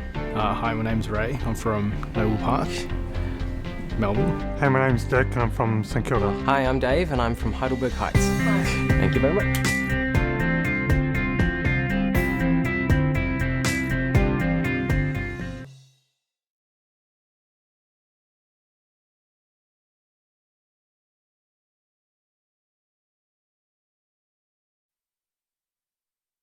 Alrighty guys, welcome back in. This time I actually have my mic unmuted XD. What I was saying before is I was giving a shout out to our sponsors, the National Academy of Technology. You just saw what they're about there. You can find them at academyoftech.com.au. Also shout outs to Digital Bunker Esports, DB Esports. You can find them at Facebook at facebook.com/DB Esports, and on Twitter at DB Esports Dota 2. My name, of course, is Right Hunter for Kai Studios. We're just waiting for everyone to arrive in the lobby. In fact, we're waiting for people to load into game for Game 2 between... Oh my god, they haven't tagged up. They haven't tagged their team up. But it is A4P. They're going to be taking on Virtually Challenged. If you are watching on stream and you've decided that this production quality is just so garbage that you've got to go and watch it in game, you know what? There is a little bit of a silver lining there, perhaps. I think the silver lining is that you can pay $1 for the ticket in-game, and then you can support Oceania Dota 2. That is the silver lining. So I paid $1.39 for my ticket. All of that money goes towards the overall prize pool for this tournament. So there's a base prize pool of $2,500. Every ticket on top of that, you're adding directly to the prize pool. All the money that Steam doesn't due goes towards that. So go in game, get rid of my awful production quality, so take me out of the picture, and then just have Sizzant and Praetorian, who are quite clearly carrying this broadcast. You get basically the best of both worlds. But if you are sticking with the stream, thank you guys for tuning in. Make sure you chuck a follow over here, and chuck a follow at twitch.tv/Kai Studios, which is the production studio where we do all of our good stuff. Thanks to everyone who's been in the chat.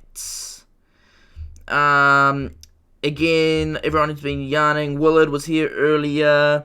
Mike Leo with the 322 newbie heads. Everyone who's been in and around. It's really awesome that we can have some discussion about Oceania Dota 2 here in the chat. But without further ado, Game 2 is underway. A4P taking on Virtually Challenged here in the Digital Bunker Esports Qualifiers. The Tidehunter smoked up, looking out for Blixen. Finds the 5-man Ravage. He's got everyone. On top of that, latest static storm. They're all going to go down. Alrighty then, hey guys, what's up? It is Sizzant here, being joined by Praetorian. We are bringing you Game 2 between Virtually Challenged and A4P in the DBE ANZ League. Thank you for joining us, Prey. Game 1 was a rollicking good time with some weird picks and some fun item builds. Game 2, we got to get down to brass tacks here. Winter Wyvern. That's all I need to say. I just went to Wyvern. I don't need to say anything. There you go. Shadow Demon. This is a hero that Blue Armadillo can play. It's fine. Oh yeah, the old ban out of the Shadow Demon there. So A4P not really wanting to have to deal with that one again means that Void is still in the pool, but no Kotl this time around. So Game 1 having shaped the round 1 ban somewhat. Yeah, I mean it makes sense. You know, Shadow Demon is one of those heroes that you just don't want to have to deal with. Kunkka coming out wasn't banned, I believe, in the last game, and certainly is good with dealing with that pesky Winter Wyvern. Probably not going to be seeing too many strong right-clickers up against the Wyvern, just because of that Winter's Curse. Probably closer to... Alright. Well, that new hero. New hero PogChamp. Well, I mean, you know, you can always build him to not be a right-clicker, the old Ags Refresher Octarine nonsense build, but I really do love the Kunkka as a response pick to the Wyvern. Just means that Blue Armadillo is going to have to be that much more careful with his Cold Embraces. Yeah, that's right. And, well, Nature's Prophet, strong push, good global presence, so maybe we're going to see a little bit of a global strike coming up from A4P. Some little Zeus, a little bit of Spectre. I mean, Zeus certainly works up against Winter Wyvern. Pretty good up against Axe as well. Yeah, and now, the last time that I checked this interaction, I'm not sure if it's been changed, but I'm pretty sure that Axe can still counter Helix while he's inside the Ice Cube. I'm pretty sure. He can indeed. He can. Oh. And the reason why that wasn't patched out was because at the time, Wyvern was pretty much a dead hero. Oh, right, that was after the first nerf to the Winter's Curse, I believe. No, it was after the second nerf. The one that made it go from, like, 80% damage reduction to 100% damage reduction. So most people were like, oh, too hard of a hero. That's like landing a Chronosphere on half of your team. No thanks. But the Luna's still being banned out. Yeah, regardless of the fact that there's no Shadow Demon, once more... And the Spartacus Puck again. Not going to be able to see a Spartacus Puck. It was a treat when we did catch it.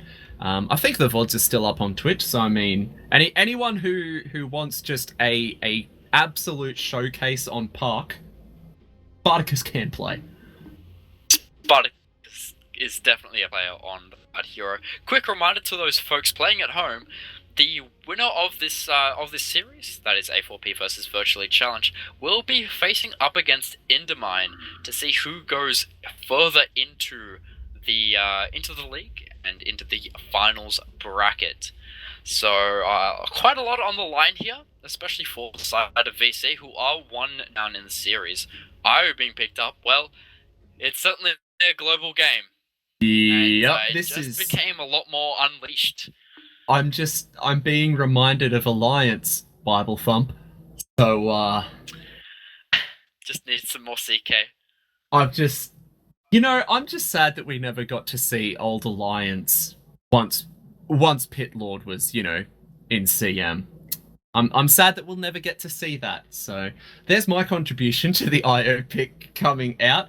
Hang on a minute. We saw A4P run this in their previous series against Fingering. They ran it with an Ursa mid, if I'm not mistaken. Yeah, they did run an IO Ursa mid. Don't know if they'll run it again here. It's not too good up against Ursa, although, Ursa is a natural Fusel Blade carrier, I should say. Oh, well. But going in for the Anti-Mage is a lot better up against the Medusa. Absolutely, and Ember Spirit. This is high mobility coming out from both teams. I love this Ember pick. There really isn't much lockdown from A4P at all. I mean, the X is really good against Ember, but lining it up to hit the Torrent perfectly, if he puts a second Fire Remnant up, the Activate Fire Remnant, I believe, has no cast delay, so he's very slippery. So, looking forward to seeing some mobility shenanigans, like you said, from both times. And hey, who needs a Diffusal Blade carrier when you can go ahead and just sunder the Cabal with Anti-Mage? Just go disco, please. And Nature's Prophet also going to be able to build a bit differently here into potentially an Orchid or even a Sheepstick. Which, I guess that's the biggest strength of Nature's Prophet being picked up. I mean, yeah, sure, he lanes off lane and stuff like that, but you can still get away with creep shenanigans, especially up against a hero like Medusa. Wyvern, pretty good up against it as well, but if you pull the entire creep wave off, you get level 2 quickly, you can just hang around, you get those global ganks off. If they are going to pick up a strong mid laner, as it looks like VC go back for a little bit of the old Ember Spirit Magnus combination. Sure is a combo. Does a 4-position axe then in the jungle? Yeah, so this is one of those things where you pick up 3 very strong solo laners, the Medusa safe lane, the Ember Spirit mid, the Magnus off lane, and then you pick up as jungler, but you can dual jungle as Storm Spirit.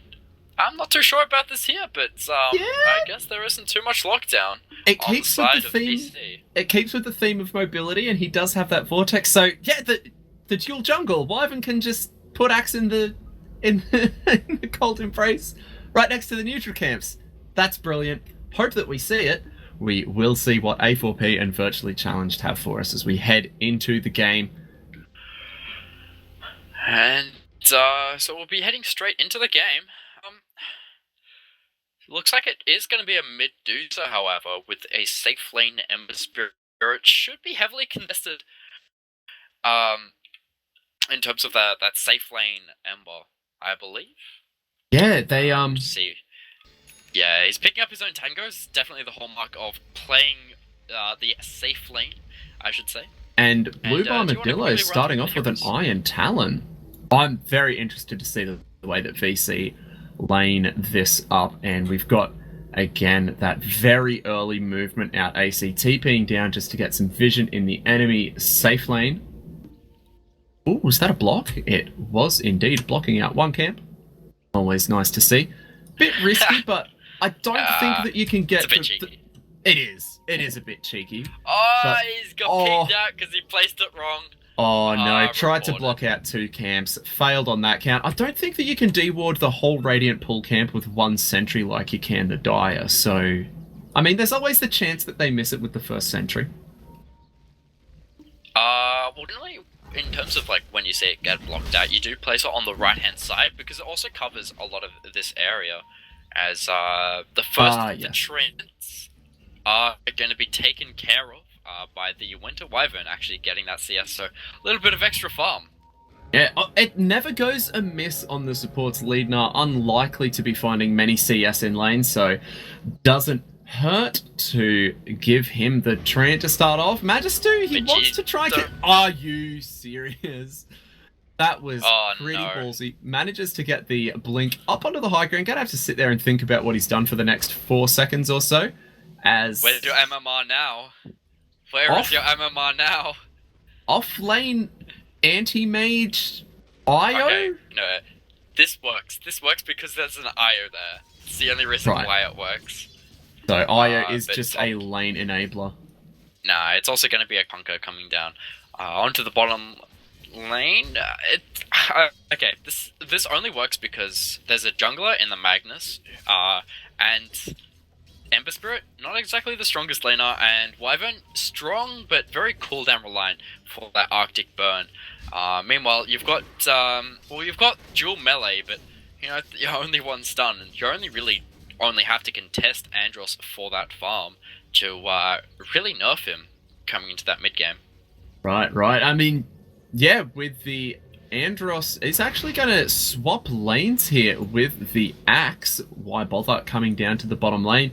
So you did say that Ember Spirit, not a very good early laner. Indeed, Flame Guard and Searing Chains, the first level of each spell, so bad that, I mean, really, they might as well not exist. And indeed, he is holding his skill point now as lead now coming into the middle lane. Looks like Tien's going to be looking for the jungle.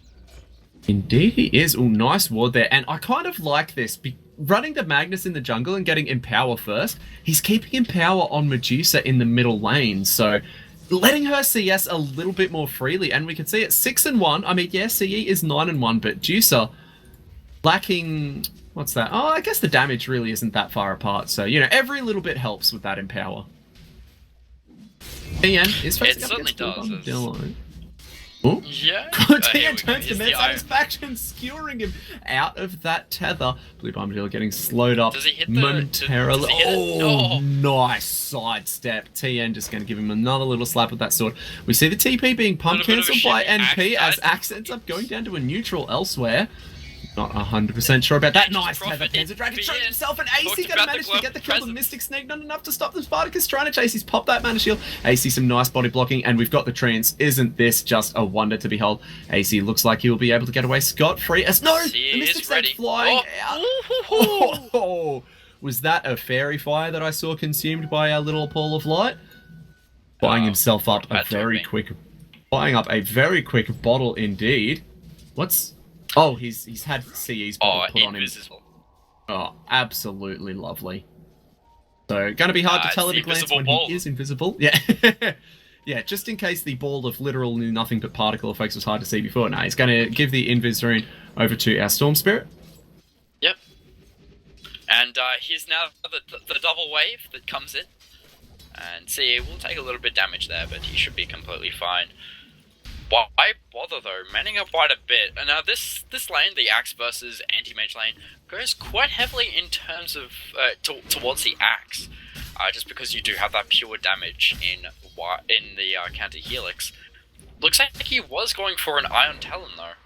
Yeah, it seems very curious to me. There's going to be a lot of reliance on this jungle from VC early on. I'd say that, I mean, really sort of goes without saying that running this lineup, Leadnar on the Winter Wyvern is really, like, you know, position 6 even, and they are running a very greedy lineup here. So Tien attempting to punish Blue Bombadillo here. We've got the tether in. Tien manages to get that X marks out, dropping the torrent. Skewer not going to save Blue Bombadillo, thrown up in the air. Tien manages to get the final touch on that one.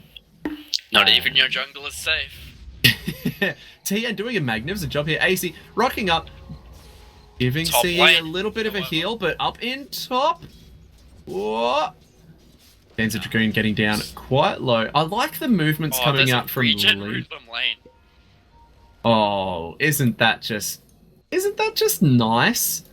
A4P, of course, with their 2 bottles. So C is going to grab the bounty. AC going to move down, presumably grab that regen that is being safeguarded. Now, this rotation from Andros, he is 15-5, but his contemporary Magister on the Anti-Mage, 26-12, having the time of his life down in the bottom lane. Is this farm discrepancy a little bit much for such a greedy lineup? It goes both ways. I mean, Ember Spirit, in theory, comes online a lot quicker than Anti-Mage. I mean, M Spirit, you just need like a drums or something, or even just an Aquila, and maybe even the start of your BOTs before coming online. And right, so he dealing a can lot of start damage. splitting the map up a lot earlier than Anti-Mage can, when he needs to wait for like a Battle Fury and a Manta. Yeah, pretty much. I mean, that's the main difference. As Panzer Dragoon, Spartacus getting balled on by... See, the Mystic Snake deals so much damage. See, actually, turning around his overcharge, getting some attacks out from the high ground, balling forward. That heal from AC is so good. X marks back into the charge, all out of mana, all out of life. TN again getting the final touch on that one. These rotations from AC and TN have been on point. not only that, but the rotations coming over from Panzer Dragoon. As we said in the drafts, you know, the early Nature's Fit pick, it's a bit of an interesting one, but what it does do is it gives you that global presence. You know, every single fight, it looks like it's a 4v5, and then suddenly it's a 5v5. Or, Absolutely, you know, and or, in a or 1v1 down bottom. like there, into a tower.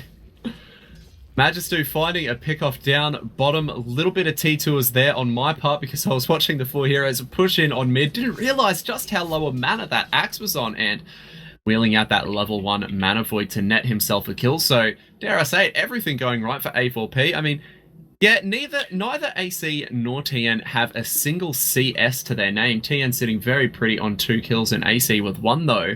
So Don't need I to guess... hit creeps if you hit heroes. Absolutely. VC trying to split the farm 4 ways rather than 3, but they are giving up kills because of it. So it's a bit of a timing battle then of who can get the impactful items first. Why bother? Not seeming like he's very close to that Blink Dagger at all. Yeah, I mean, it's one of those things where you're trading off the jungle on a Magnus for the jungle on an Axe. I thought the Magnus was going to go off lane. I kind of feel like it would be a lot better. Axe, strong laner, but, you know, Magnus is just that little bit easier to get away with. Yeah, and Panzer Dragoon up top. We've got the Fire Remnants being deployed as well as the Arctic Burn, the Self-Sprout. It's not enough. Blue Armadillo gets a VC on the board. TN is in the neighborhood. He is going to get an X marks and a torrent off onto Andros Blue Armadillo. Moving forward though, he's moving very threateningly. He's still at level 5. The balls and the ball with these bowlers, not enough. 3-man skewer though into a shock by Blue Armadillo, taking so much damage. AC with that overcharge and the torrent. And the torrent is unfortunately going to miss a Blue Armadillo CE with a very short roll forward. Lead no, looks like he's going to get out with his head attached to his neck as White Baller shows up. Catches a little bit of damage. Andros off to the side with an Empower up. He doesn't have any levels in Sleight of Fist. They're going to drop a Retreat Remnant, and out he goes. A4P respond top with a lot of heroes, but they don't find any return kills. The silver lining to that for them, though, is of course they do have Nature's Prophet and Anti-Mage pushing in on bottom lane with a Blightstone up on Panzer Dragoon that he's had, I think, since level 1. Yeah, he actually picked it up like first item, like when he first spawned. It's actually just so good. So good. It's so good. Yeah. It's the equivalent almost of picking up like up of attack, and it's slightly cheaper, and it's really handy to have up against these towers as well, because it adds not just damage to your hero, but damage to everything else that hits that target.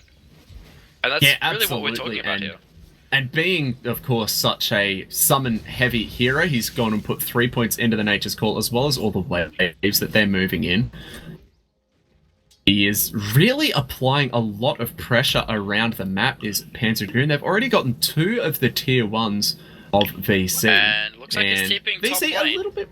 Oh, we've got 2 TPs coming in top lane, actually. The ulti is Axe going coming to show out. himself. Does only have those Tranquil Seas sitting to the side, poking a little bit. Andros is here too. We've got Spartacus rotating up. Stonegaze ready to go. Regen bottled up as down bottom, Blue Armadillo left to his own devices as this... Can we even call it split push when Magistu and Panzer Dragoon? They've just happily been sitting down bot lane.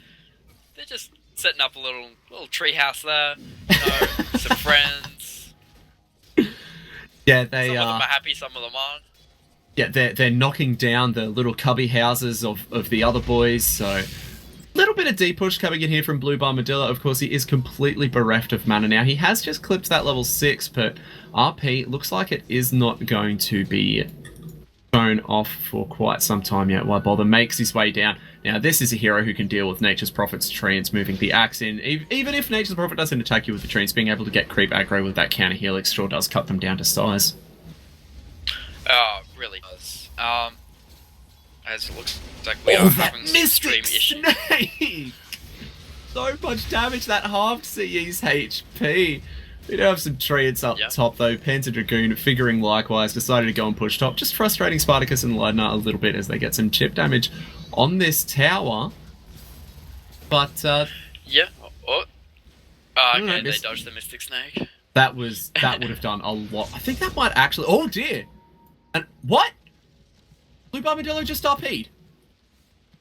He just RP'd nothing.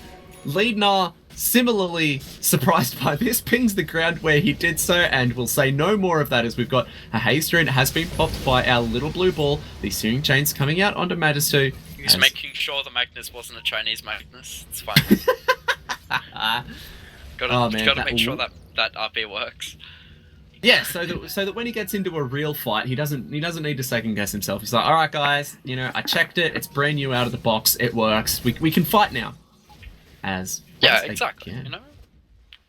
This and Spartacus just kind of setting up shop. It feels like on these various lanes. He can deep push very strong, very well, I should say, with the Mystic Snake, but. He can't. Oh, nice call from White Bother, getting 4 treants, half a lane. Panzer Dragoon gets dunked down. There was an Empower on him throughout that as well. Why bother? Closing the gap, no blink dagger necessary. So Panzer Dragoon pays for trying to split up the map a little bit too much. Now, if A4P take this too slowly, there is always the risk that Spartacus starts to catch up in these net worth. He is not currently in the top 5 in the leaderboards, but like he said, he's very content to just park himself down in lane and deep push very effectively. Well, I think the last time I saw a Medusa come out was up against, I believe it was Brain DDoS, Raz's stack, and it was coming out on the side of Fingering, didn't die for the first, 25-30 minutes of the game, and that was to the point where the Morphling on Brain DDoS's side had actually managed to take down every single tower and was pushing high ground and taking Raxes. So, Good grief. Like, it's hard to kill Deuces, I hear. Yeah, there's definitely that potential there. They've gotten one early kill on him, which, has stymied his net worth, but with that Magnus... mid. We've got a whole lot of boat flying in, but not enough. Ball forward from CE. He wants this one, popping the Soul Ring as well. Andros uses the Remnant to close all of 200 range, is going to get brought down. But what a relocate out! Why bother misses the call by about a quarter of a second? That just IO and Storm. And that was the relocate back out. That was just perfectly orchestrated. So many ball lightnings and blue balls and just blue sparkly effects all over the lane. It was the best kind of blue balls that you could get. As Spartacus is going to get wrapped around it. There's the Sprout, pops the Stone Gaze, throws the Snake out, will get torrented up in the air, so he's going to be slowed down even when he comes out, but will manage to get the TP, so no kill for them. As reinforcements from VC arrive, looks like Spartacus will have to take his business elsewhere. Andros, again, being empowered up, still no levels in the Sleight of Fist, which I believe is pretty standard fare for our Ember Spirits, so... moving himself forwards confidently. Like we said, there's not all that much lockdown on A4P, so he will be able to remnant out fairly easily. CE taking a ton of damage. There's the Vortex going to ball himself out, and looks like do have the axe coming top lane. Viper does have a newly minted dagger. Oh, yes. To show off to A4P. A4P do have this Observer Ward down in the lane though, so if he moves out in lane, it will get scattered out, and indeed, a nice Observer just been plucked out by AC. Andros Dogon manages to get the chains out. There's nothing to tether to, as why bother? Relocate like down you said, as well. Yeah, it shows off that Blink Dagger to disastrous effect. Not quite sure how you're culling blade the head off of a ball of light, but why bother finds a way. Just throw some shade on it. Alright. So, Panzer Dragoon, again, trying to split up this lane. I like these movements. He's sort of pushing it up, but he is retreating into this jungle. So, he's staying off map, but he's shoving the lane forwards just enough to be annoying and force the rotations back down here. They haven't really taken any further towers, though, A4P. Are they just... do they need to wait for their anti-mage to come online? Do they need to wait for this Vlad's Yasha, maybe? Honestly, I think they... I mean, the Vlad's just about on anti-mage, who is called up on bottom lane, but not too gets much called up can really be spot done on there. twice, but why bother, just blinks away there. Yeah, but again, I kind of want to put the late game onto the side of A4P, just because they do have the higher mode heroes, and they have the higher potential to take over more of the map much quicker. I mean, you could look at the side of VC and say, you know, they're not necessarily going to have, you know, a hard time winning from the late game, because they do have that Magnus RP into Sleight of Fist combination that is completely and utterly devastating to high ground pushes. And they also have, you know, Dusa, Wyvern, Axe even. Like, these heroes are all really, really good at high ground pushing, but the high mobility on A4P, it feels like there's more chances of VC being caught out in that mid-game phase, and that potentially lead to, you know, a disastrous fight into disastrous pickoffs, into, you know, Rax is taken. Yeah, and you were talking a little bit about how invulnerable Medusa can be, and A4P having the built-in answer to that in their anti-mage. So it looks like they do have the ingredients as a ball lightning forward. The call goes wide. Battle Hunger deployed onto AC. We've got the old balls flying out. The shockwave actually clips him from the trees. Very nice there. He might well tick down to this. Nah, he's just going to tether over, bottle up, and she'll be right, mate. Completely fine. Yeah, VC rotating 4 heroes around, and again, our anti-mage and our Nature's Prophet continue to just split that map up. 9.6k net worth on Magistu there on the anti-mage. He's long since completed the Vlads. He's got 1,000 gold in his pocket, so he's going to start hitting fairly hard fairly shortly. As Whiteball gets sprouted up. Feels like Just blinking forward. He does still have that Iron Talon though. He pops the Mango to get a little bit of mana. He will be able to get the distance. Yeah, it should be fine, but it feels like, you know, all the side of A4P kind of just sitting around in these lanes, making space. Meanwhile, you know, Magistu just kind of hitting creeps everywhere he can, and this is really, really good, and this is what you really like to see whenever you do have an anti-mage on your teams. The rest of the team making space for him, and just going, look, we're going to take it late game. We have the natural counters to these heroes. We're fine. We're fine. Yeah, so having full confidence in their lineup and their teamwork. I just briefly want to touch on Andross's item build here. I think that we were talking about Ember Spirit having that timing advantage, I guess, over the anti-mage, being able to get the Boots of Travel and split the map up a lot more effectively, a lot sooner. Andross, though, going for a Battle Fury with brown boots. This is something of an older Ember build that I haven't personally seen in quite some time. Yeah. I mean... Does it? Oh, and there is the Orchid from CE. Balling it doesn't help manages here, to grab the Vortex and manages to get the Remnant out. The blinking forward is sprouted up, doesn't deploy the RP. CE keeping his distance, short little rolls forward, and Panzer Dragoon's rotation proves fruitful. I am so surprised that Andross lived through that soul burn damage. That was the closest thing. Wow, I mean, he lucked out a bit there.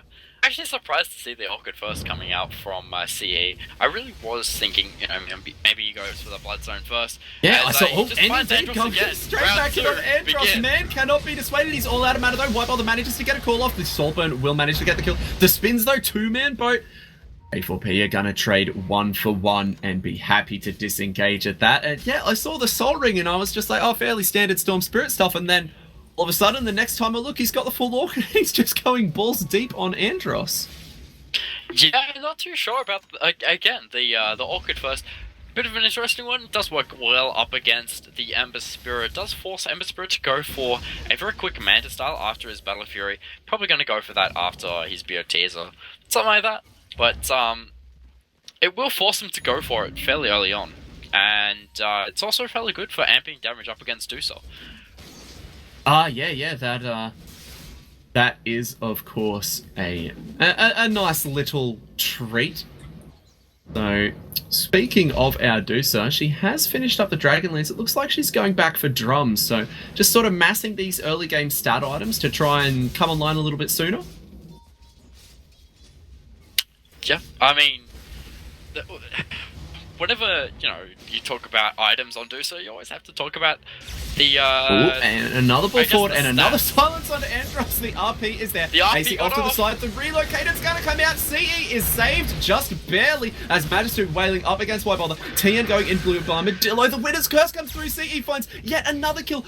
Balling around, being healed up by AC. 2 more seconds to go on that relocate. The ball out, and he is going to be safe, being healed up through that battle hunger. The sprout comes through as Magistu wailing away, manages to get the double, but Wybother shows up with a dunk to Canning Storm 92. TP forwards from our MP. We've got the X marks pulling back into the turret as Panther Dragoon and TN take down the axe. It's a team wipe just for the anti-mage. And coming through.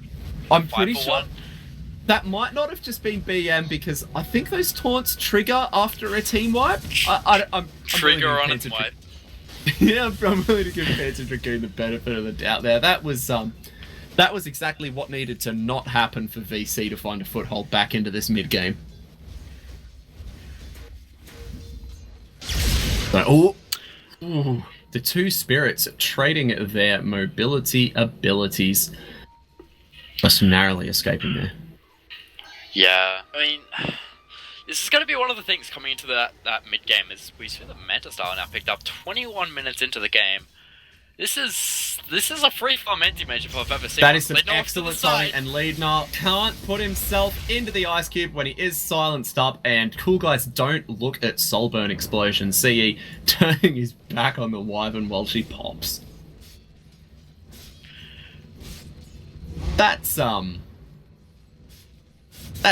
gotta hurt. We did see our first winner's curse coming out from Leadnar there onto TN. Unfortunately did not lead to a kill, and indeed a CE balled past it. It didn't really lead to much of anything at all. So, yeah, but yeah, it's one of those things where, CE actually just balled all the way past it, and that was really well done here as Nature's... Yeah, and speaking of pulling all the way through, Wybother does manage to pop the blade mail, so CE needs to be careful as Storm Spirit actually takes himself down. The Soulburn damage came through. With it up, Andros comes in. We've got a nice relocate out though. AC doing very nicely there, and hey, look at what he's got in his bottle here. Got a nice little, is he going to bring Pentagram back with him with a Shadow Blade? Invis! No. But, Pops the Invis. Invis. Where'd the ball go? Where's the rum? Where's the rum? I could have sworn there was an IO here, guys. Oh dear, and just some taunting TP channel there by Panzer Dragoon. Having the time of his life, having picked up that Shadow Blade, so... Rosh to be the next objective for A4P. As 22 minutes in, it's about a 16k gold lead. This is getting worse and worse for VC. Like you said though, their high ground is preposterously good. RP, Winner's Curse, Berserker's Call, Stone Gaze, any or all of those, well, except of course for the Winner's Curse, comboed with Sleight of Fist. They did a lot of damage. Borrowed onto Dusa. Oh yeah, as he shows up just in... Oh lord, they didn't even have the Eddie Mage there because he's soloing Roshan. He's nearly got a basher complete after he picks up the Aegis. He doesn't need to be in these fights. I swear there was a Medusa there once. 5-1 and 2 is enough score for an engine seller's PMS. Pick up the basher, it's completely fine. Time to flame. There we go. Absolutely, and we do have our second Battle Fury of the game. Andros has picked his up now, so Battle Fury plus Empower. X marks back into the turret for Blue Bar Medillo. He did use that skewer out already, so we've got a ball onto the back line, silencing up Leadnar. 2 end up going down. AC manages to take that one with one of these big, beefy IO right clicks, and the wheels seem to be falling off here. Magistu with that Manta doing the split push down the bottom lane. There's no tier 2 even here. Tier 3's already starting to take chip damage from these illusions.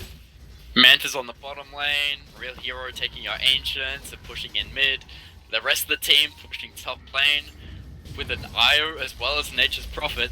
It's a recipe for disaster for VC. It's these kinds of games that, as a player, you just hate watching because you know both sides of the coin. You know what it feels like to just have all of your economy soaked up and just taken away from you. as is happening to the side of VC. And it really is just the full length and breadth of the economy. I mean, I'm unashamedly an anti-mage picker.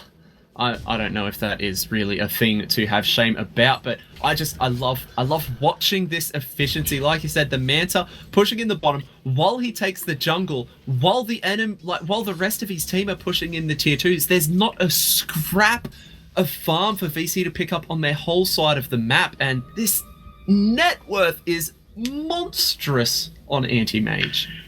Yeah, this is like not quite the Meepo level that we saw in one of the earlier game series, but it's getting around that level where it's just frightening to kind of look at him and look at the rest of the side of VC. Even looking at his teammates, you kind of go, oh yeah, you know, Panzer Dragoon, CE, both sitting on fairly high net worths, got a lot of items and stuff set up. Look at Magisto, he's looking at getting BOTs very, very soon, just because he's that slotted, and it's 26 minutes into the game. Yeah, absolutely. It's like, yeah, I don't really think that you can put too much emphasis on it. Like, going for Orchid first into a Bloodstone, getting the Bloodstone by 25 minutes, that's still perfectly respectable timing from CE.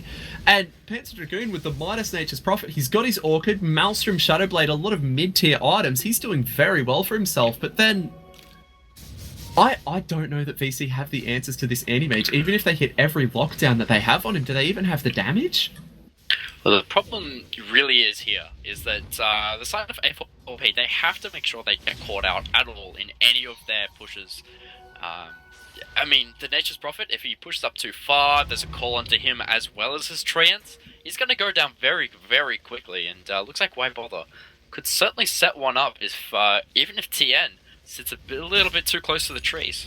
He was sizing it up. Treant starting to wail away, and we got the Nature's Wrath. X marks back into the torrent. Sprout for some high ground vision. He's popped the old blade mail. He's getting silenced up. As over in the mid lane, CE Ballingford has silenced up Leadner. A little skill from Blue Barbadilla, and the relocate out on CE again, as Slay said in the top lane. Magistu taking the tier 3 down in the bottom. Panzer Dragoon is going to get caught in the chain.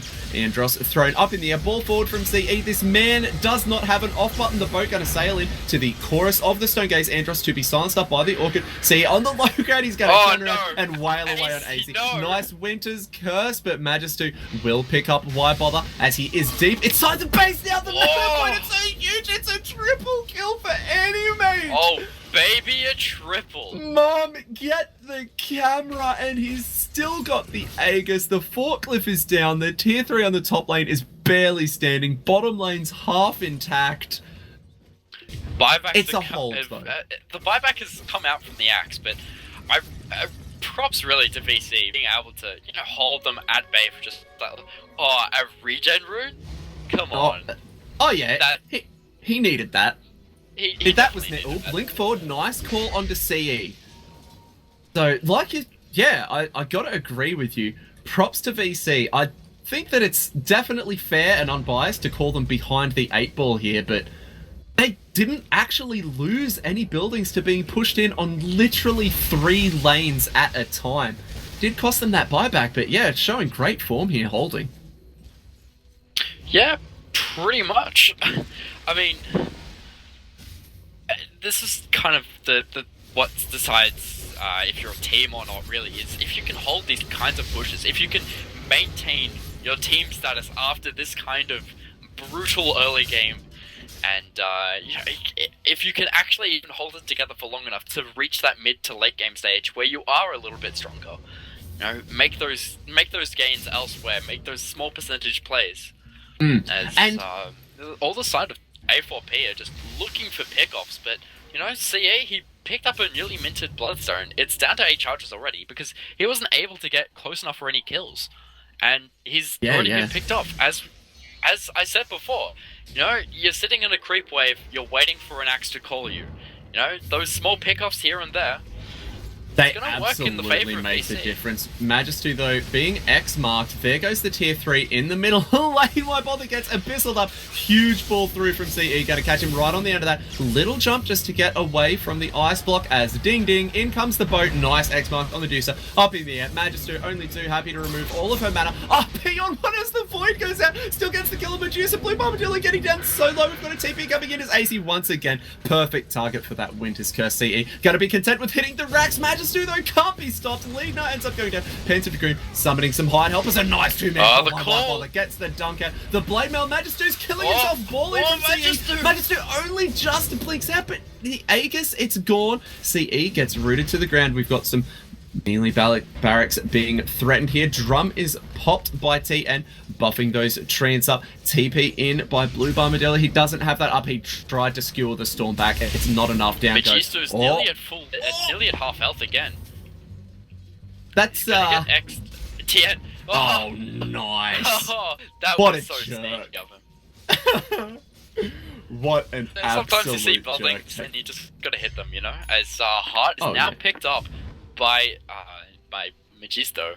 This is this is this is good. He has 25k personal net worth at 30 minutes in. He has 838 gold per minute.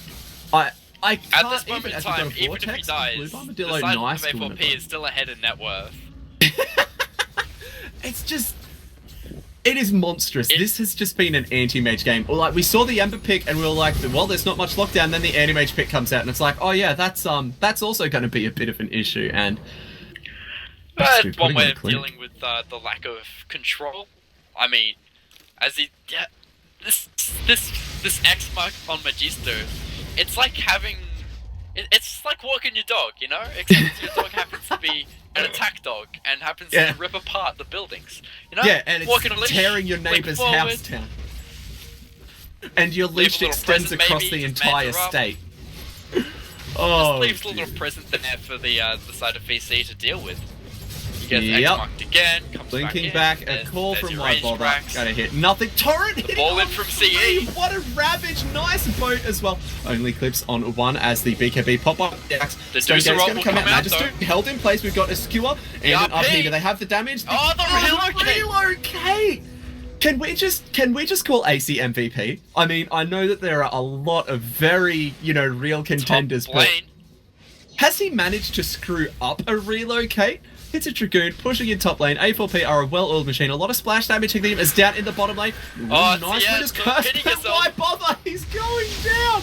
And blinking forward. First hit bash. Magister can bash on command. A Vortex back of Bombadillo. The Void will be enough. Ultra kill and an X back! Oh, it wasn't a rampage. Boo hiss as GG is the call. Andros throwing in the towel. VC go down 2-0 against A4P, who, like you said, moving further and further into the standings of the DB Esports ANZ League. I've been Sisson, joined by Prey. What a game, what a series. Good luck to A4P going into their next game series. Not too sure when it is, but it will be up against Endermine, so should be great fun for them. The winner of that will be going into the finals bracket, and the other match for the finals bracket decider will be Slap M versus DTT, so stay tuned for those. If you need to follow us on Facebook, it'll be much advisable to stay in touch with us and to find out when our games and stuff are. You can find us on Kai Studios. I'll hand it back to production now. They probably have a few other links to throw out there. You've got anything else to say? Oh, I think you pretty much summed it. I mean, I'm still just sitting here. I feel like I need a cigarette after that game. I mean, I know I wheel that joke out way too often, but well, there it is. As we said, we'll throw it back over to production now. Stay tuned for those games.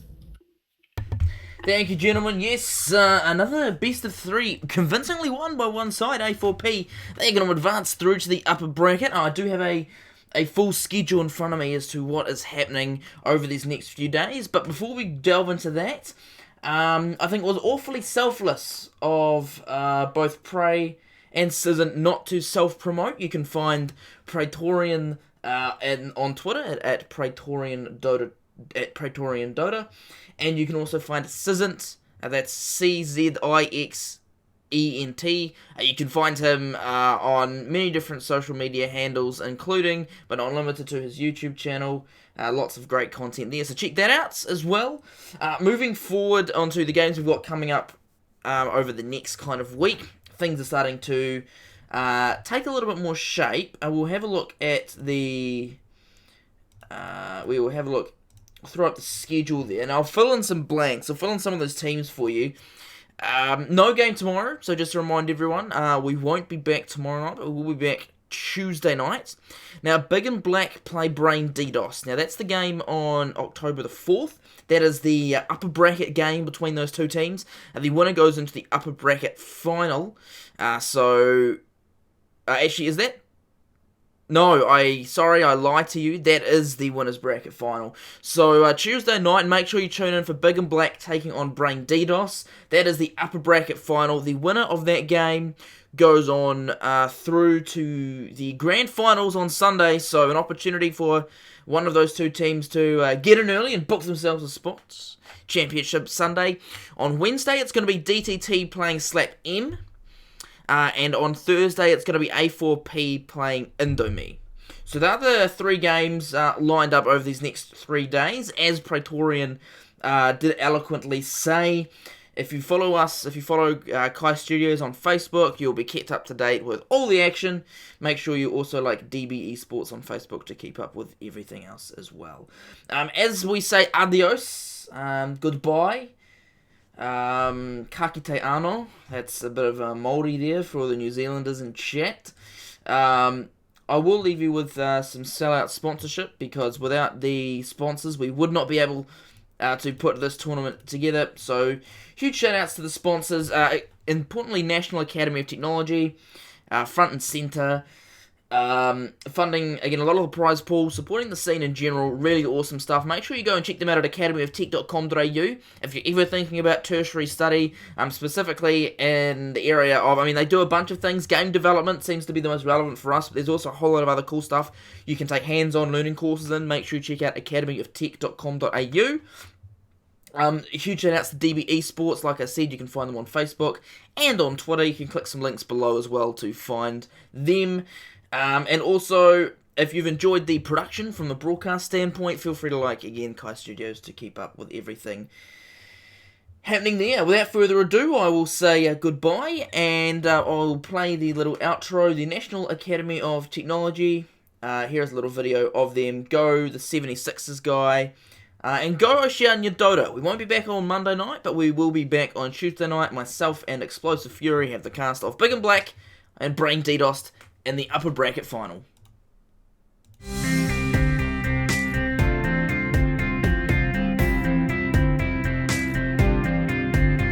My first impression when I walked into the National Academy of Technology was the amazing view from the top floor that made me think maybe I was in the wrong place at first. Convenient, considering it's right next to the station. It's generally quite quiet, so it's a good environment to study in.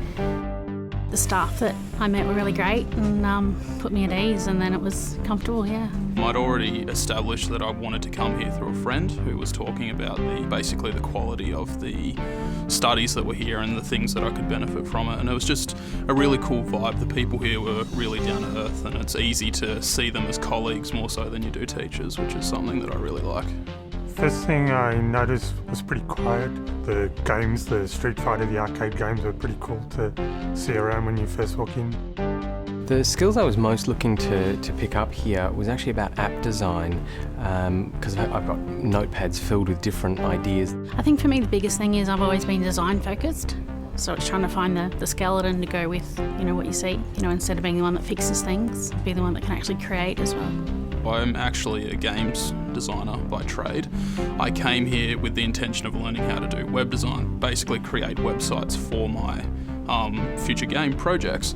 The thing that attracted me to the academy here was the idea that I could actually create the websites and apps that I had in my head, rather than just imagine cool things that could exist and then hope that someone else would do them. That here they said, no, you can actually become that person, and in a relatively short time. I think everything about the course really applies to the things that you deal with in real life. I mean, everyone uses mobile phone apps and websites and things like that. Everything that you learn ends up being something that's applicable to everyday life, which is awesome. I found Ishbel really helpful. He's helped me get back on track and feel supported. No question's a silly question. More the ones that you don't ask. Yeah, if I email it, I always get a response within 2-3 minutes. There's definitely heaps of potential for you to do whatever you want, I mean, the skills to create a website is one thing, but creativity side of things is up to you. Like sometimes people are fearful of what they don't know or understand, and once you get past that barrier, it's the sort of learning environment and course where, it's about learning. There are no silly questions. You're no longer fearful. You look at the whole instead of step by step. It's not only the fact is the course actually really good and it teaches me the things that I needed to be taught, but it's a really friendly vibe. So not only do I come here and learning things, but I'm also getting friends as a result as well, and lifelong contacts. I don't think I'd have to try too hard to convince anyone to study here if they've got an idea of something they think that should be out in the world, something that should exist on the internet or a piece of technology. I would find out what that is, and then I would help them see how they could actually be the creator of that idea rather than just the dreamer of it and think that they'll have to wait till someone else does it. That they could bring that into reality is the thing that I think would really draw people here. Hey, my name's Heidi and I'm travelling in from Junction Village. My name is Tyson and I am coming from Windsor in South Melbourne. Hi, my name's Ray. I'm from Noble Park, Melbourne. Hey, my name's Dick and I'm from St Kilda. Hi, I'm Dave and I'm from Heidelberg Heights. Thank you very much.